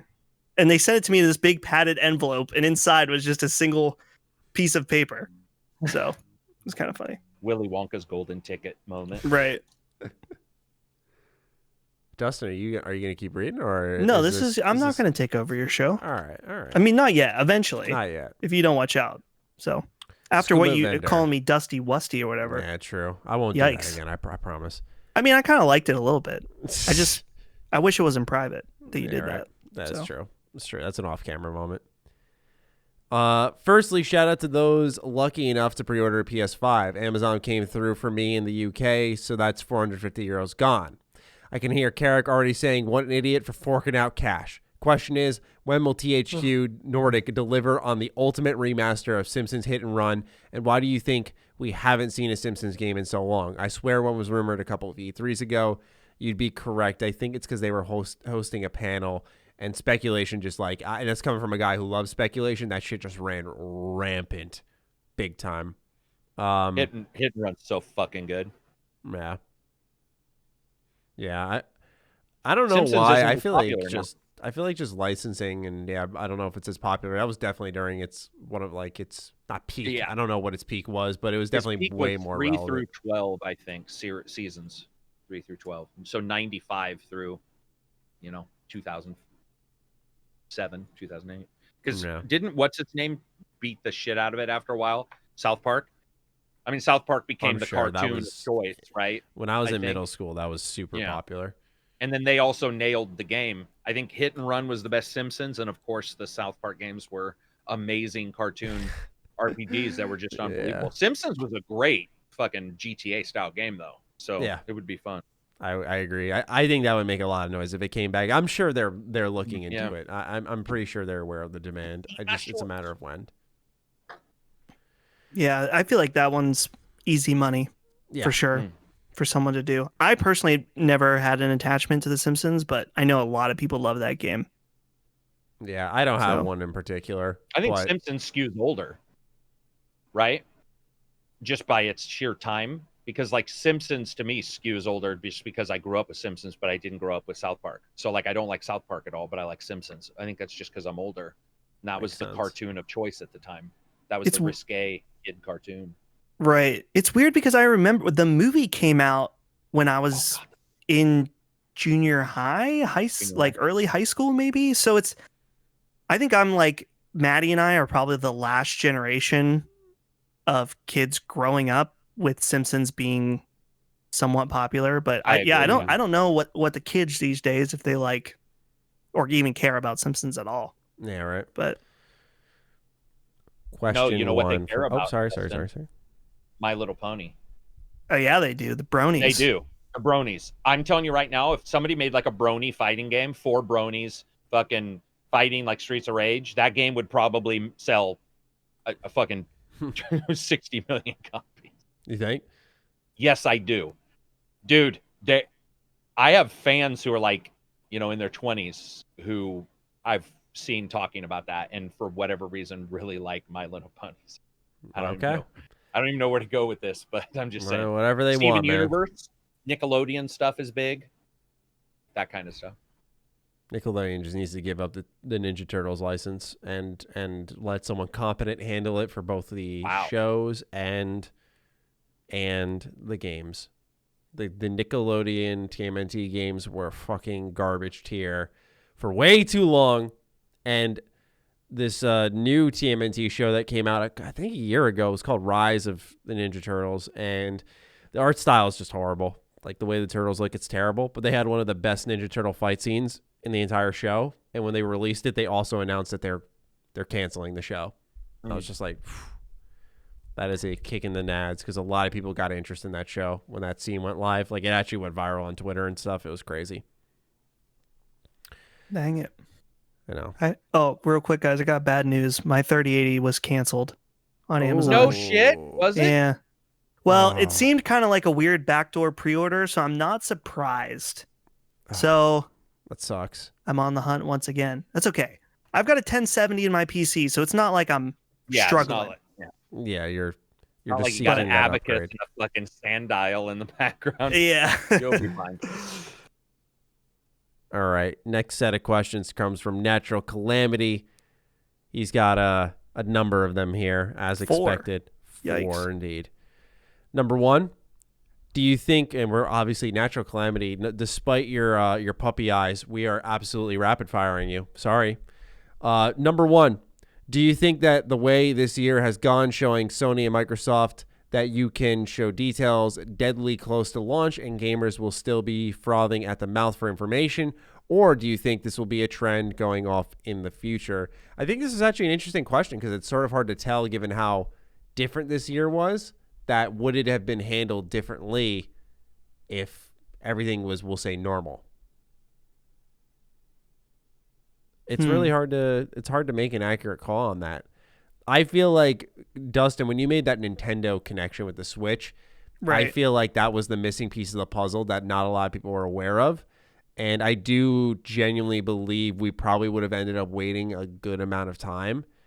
But I think part of the reason people were still willing to put up with it is they knew this year was so weird. So you were like, I get it. But if they were doing this same kind of thing they did, the song and dance with the details, up until mid-September, when the world is in a completely normal state, I think that would have been leading to more outrage.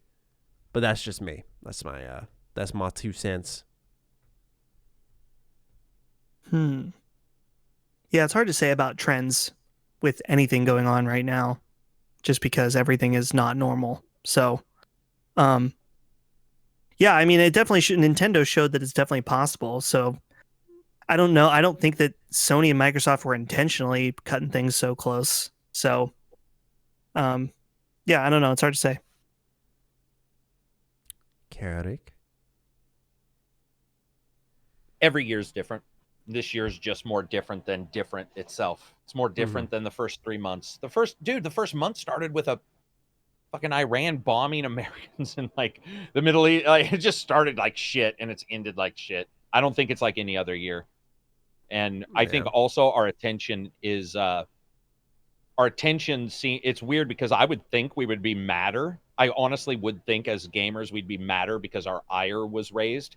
But it feels to me like some people are letting more roll off their back, which is also, by the way, what I like.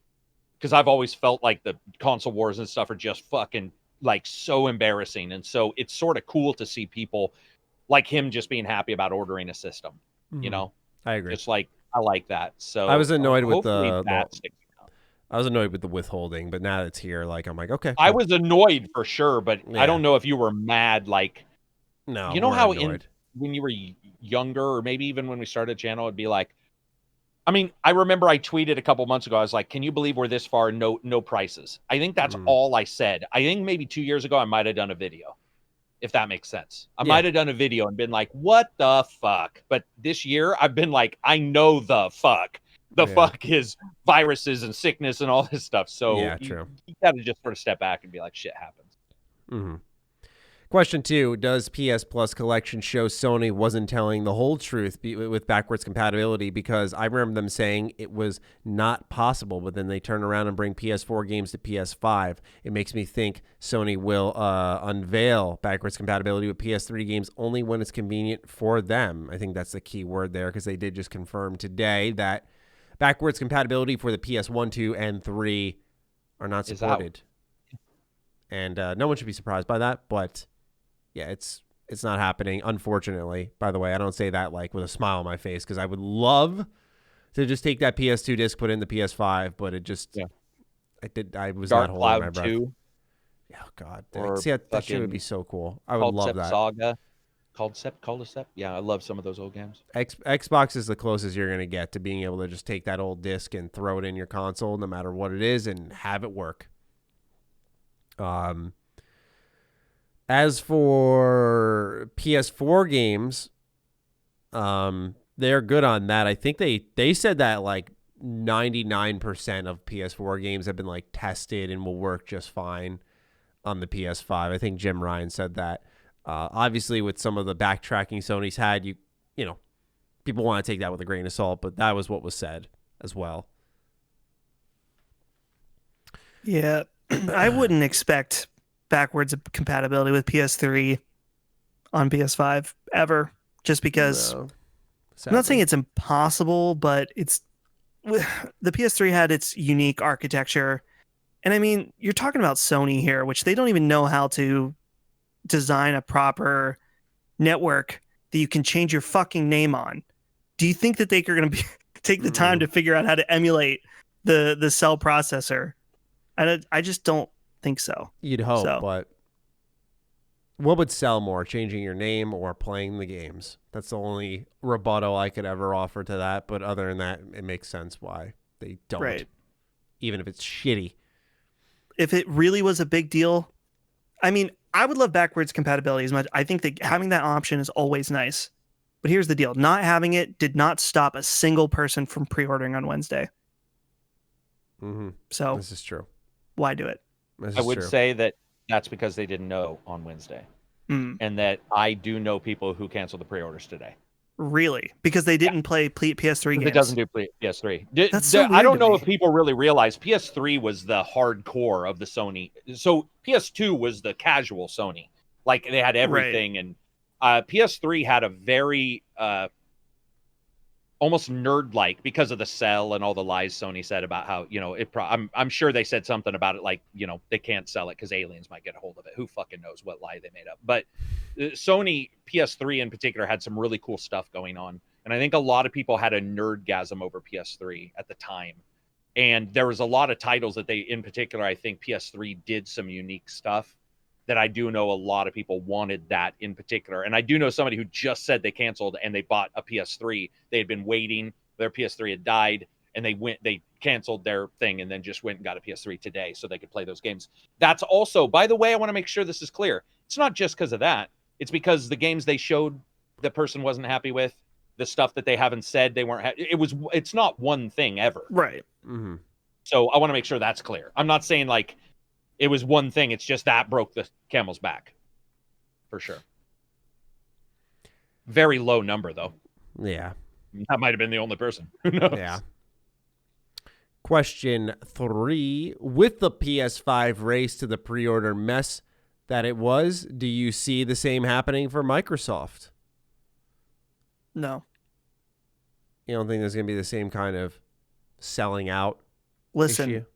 this is just, I don't want any comments about pessimism or being, not liking the 360 or not 360, the Xbox Series X.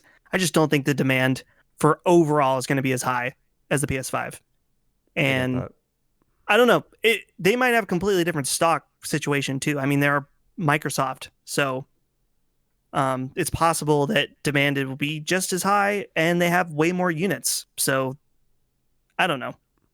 Either way, the mess of not knowing when things are going to happen won't happen. They've already made that clear, that they said if you, to the retailers, if you fuck around and launch it early, then you're going to be penalized for that. So it sounds like it will be controlled, at least. The matter of how quickly they sell out is a whole different question.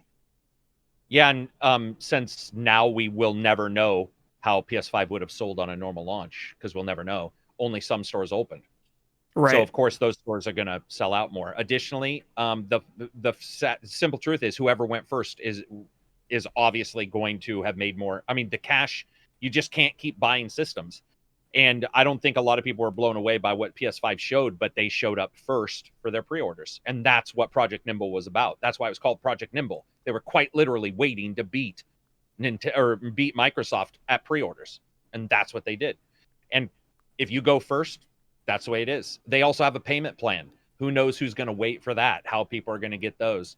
And again, I would agree. I don't know about the current desire now, because I think the desire has changed. I've noticed a substantially negative shift towards Sony after their event because of how poorly they showed. But I don't think that's going to stop a Sony fan. A Sony fan would have bought, shit polished up to look like a PS5. Like they just would have. And that's life. Nintendo, Switch. They'll buy $60 ports. There you go. Like, I don't know how to explain it. It's just, and we all grow out of it, because I was a fan like that of Sega. So I know what it feels like. Sega sold the Saturn to me 3 months ahead of time with no games for $600, and I bought it. So I know what it's like to be a fan who buys shit. And I admit fully that that's what I was doing. I just don't see how it would sell as much. And like Dustin said, they already stated, you can't do the early pre-orders, which means all the sales will go for, at the same time. Also, will we ever know how much they truly even pre-sold? No. Yeah, that's a good point. That's another thing. I never even thought about that, but we'll never know. Yeah. Question 4, what moment defined a console generation for you? For me, first Xbox, playing Halo with my father and my older sister sitting on the counter. 360 era was Christmas night, unwrapping the 360 and spending all night just waiting to figure out the new console. Xbox One era was revealing of the Kinect. He says he's just kidding about that one, though. The day my catalog really filled with as many games as I can play, with Game Pass finally coming to fruition. I can see how that'd be a big one. So do you guys have any console generation defining moments? Me being the only one who could play 360, because every single person had a red ring but me. Yeah, that was a glowing moment friends for with me. red rings, and I never, after having 6 360s, never had a red ring. I never had a 360 ever. Or I never had a 360 red ring either. I owned one, and it never red ringed. I bought it in 2008, though, so I think they replaced the screws at that point. Yeah, might have. So I think that was the a genre moment for me, because I remember going online to play and no one had a working 360. But also, strangely enough, talk about diehard fans. I have friends who have owned 6 360s. Wow. Because they wanted to play those games. That's one thing about fans, man. You can spit on them and they're right back in line. Like, I have friends who even now, I bet you couldn't explain why they did it, but they would be playing like whatever, 360 game, the red ring, they put it in the oven, they'd bake it, it'd work for a week, it'd die, and they'd fucking be right back in line, man, for a 360. It was, it was weird. You wonder if Xbox was using that for some extra early sales. Come get a new one. Cost them $3 billion, so who knows? Yeah, right. For me, my Okay, here's I guess this is what defined a console generation. I don't know. It's weird because he says defined, but then just kind of shares some memories. For me, I'll just go with this. I remember when 360 was coming out, and I'd given my dad all my birthday money, which wasn't a lot of money. And he's like, because he was talking to me on my birthday. He's like, this 360 is coming out. It's kind of expensive. I'll make a deal with you that if you pay for, if you use all your birthday money and pitch in, you can get the 360 for Christmas with that. And I was like, sweet, I'm in. So I gave him all the birthday money, Christmas Day, leading up to it. He's like, listen, Dustin, I'm trying to get you one of these things, but I can't. Like the shortage around the 360 was pretty significant at the time. So I remember that Christmas and opening and having an extra controller and Perfect Dark Zero. Oh, and but no console. Oh. Yeah. So, and my parents got me a couple other little he wasn't fun fucking things. with you. He was actually like he meant it. I thought he was fucking with him too, but then I realized. No, he was legit. He's like, listen, like we're gonna get you one as soon as we can get one. But so no, my parents were awesome about it. They got me a couple other things, and so it wasn't like I had nothing on Christmas Day. It was still a great Christmas. Right. And then I think it was like within a week or two, we were at Target, and there was just one there on the shelf, and it was like this super exciting moment for me. I think that was 2006, right? For 360? Yeah, that's when it came out. 2005, 2006. I was in 5th or 6th grade. So like for me, I like lost my shit at that Target. That's cool. And going home thinking that Perfect Dark like lying to myself thinking that Perfect Dark Zero was awesome and it wasn't. Like do you guys do that? Like I was like, yeah, this is awesome. Look at these graphics, and deep down you're like, this game sucks. I don't know. Maybe I didn't think it legit, but I mean, look it back now. I think in a retrospective way, yes, but I don't remember ever when I got a new console thinking anything I played sucked. I can't even fathom that. I played Bunch's Odyssey with my original Xbox. I played NFL Fever 01, I think it was. Like, I was the biggest football fan. I loved 3D platformers. Nothing was wrong with those games when I got my original Xbox. When I played... I'll say I had a slight moment when I got, because my Xbox I got for Christmas broke, and so I got a new one, and I remember, like, I don't know why, maybe did I not have games or something? I don't know what happened, but the only game I had to play was the Star Wars, Clone Wars, and Tetris bundle, and I remember thinking, like, oh, Star Wars, like, let's go, and, like, putting it in, it's just vehicle combat unless you're in the arena, and I was just like, oh, fuck, like, that's not good. I don't want to play as the vehicles. I want to play as like Mace Windu or something. Little I know I could eventually go into that Geonosian arena, and you could do that. But for a while, I was let down. For me, I think my defining moment was not even like getting the console. I think of sitting in 2nd grade. I was in class, and this kid was telling me about a Star Wars game where you could like just play as boots on the ground troopers. He obviously didn't describe it that way, but he was like, you could be like a stormtrooper or a clone trooper, and you can like run around and like play on all the planets. And I'm just in my head, I remember that moment of like, this can't be fucking real. Like, there's no way this game exists, right? Because I'd only played KOTOR at the time, and I'm like, no fucking way. Like, no way you can just like go all over these movie planets and live out those battles. And then all of a sudden, it's my birthday, and there it is, Battlefront 1 for the original Xbox. And I played it, and I was like, it actually is real. Because, that was before the internet. Well, not before the internet. This is before I was familiar with the internet. So magazines was my only way, and flyers were my only way. So I would just see a game box, and that is it. So I got to get my mail real quick. They're knocking. But one thing I'll say is, you were talking about magazines. That is where my excitement was coming from. Yep.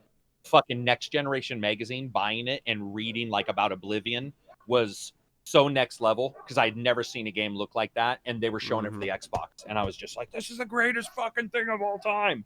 Yeah, definitely for me. I think it's because like now information is so accessible, it's really hard to have that moment. Like, I think the only thing I'll remember from the PS5 right now, up to this point, obviously I haven't put my hands on the game, is really just the up and down of buying it. Because like when I last generation with like my Xbox, I remember I bought that clean. Like it got announced Pre-orders were open, and literally my friend and I sped up to GameStop, money down, boom, done. And so it really wasn't like a struggle. Right. So I don't know if I'm gonna have it with like this generation, but like because information is so easily attainable. How many more we got? This is our last one, I believe. My Chinese food's here, and I'm fucking ready. All right, yeah, we'll hustle for you. Yeah, I was just gonna say, I think that the hype of new consoles it was more prevalent when it was like through magazines and flyers for me. I always had fond memories of like when Christmas came around. Like my mom would give me like the Target flyer, Toys R Us, like the toy book. Oh, right. She gave me like Best Buy. What else comes to mind? All these different companies, and she'd just say like, circle what interests you, and like she'd give me different colors. Like you really want this, you want this, and so. I don't know. I have really fond memories of that more so. And, meanwhile, when I ordered my PS5, I was sitting here by myself, DMing Dustin, bitching to my girlfriend over text message, just like a really lonely fucking experience in the scheme of things. So I don't think this generation will bring that for me, sadly, but that's okay. Matty, I gotta share one other thing real quick. It'll only take a second. All right. Specifically for you and your audience in this channel. There was like a 6 to 9 month period for 360. The only game I had was Oblivion. And I was totally cool with it. It was amazing. Yeah. So many good memories. Okay. All right. My fat cock will get to you next week. Promise. Yeah, promise. Is that his username? Yeah. Yeah, promise we'll get to you next week. Sorry, buddy. We got to get Karak fed. And so we will make sure we address your kill, fuck, marry question to really start off next week's Patron questions on a bang. Yeah, it's a pretty interesting one. It's got game devs in it. So we'll get to that. For now, let's wrap up this episode. It's been over 3 hours. It's episode 269. We hope you guys enjoyed. We'll name the hashtag Chinese food. Because, if you got to this point. Yeah, if you got to this point. Get it soon. We're good. I got to carb up, man. Yeah, man. About 2 hours in, I was doing that thing where my stomach was dry because I was so hungry. Yeah. Like, yeah. Now your brain starts to fizz by the second hour. I think I get that every Friday. It's like a pattern. Because dude, I'm looking right now. I had spinach, a little thing of like wild rice, and like 2 pieces of chicken. Like I just had the most like low calorie fucking dinner of my life. That would make me hungrier. I think. Exactly. Like nothing there stuck. Yeah, nothing there stuck. So yeah, I'm Chinese with you. Food's all right, let's wrap this up, ladies and gentlemen. If you enjoyed, go ahead and let us know with the hashtag Chinese food. If you didn't, we don't care. You just spent 3 hours listening to a show you didn't like. You take the L here, not us. You're fucked. Yeah, right? Yeah. What are you going to do about it? Yeah. So with that, we will catch you guys next week with the official episode 270 as we have our numbers correct. And once again, thank you for your time, all right? Peace out. Peace out.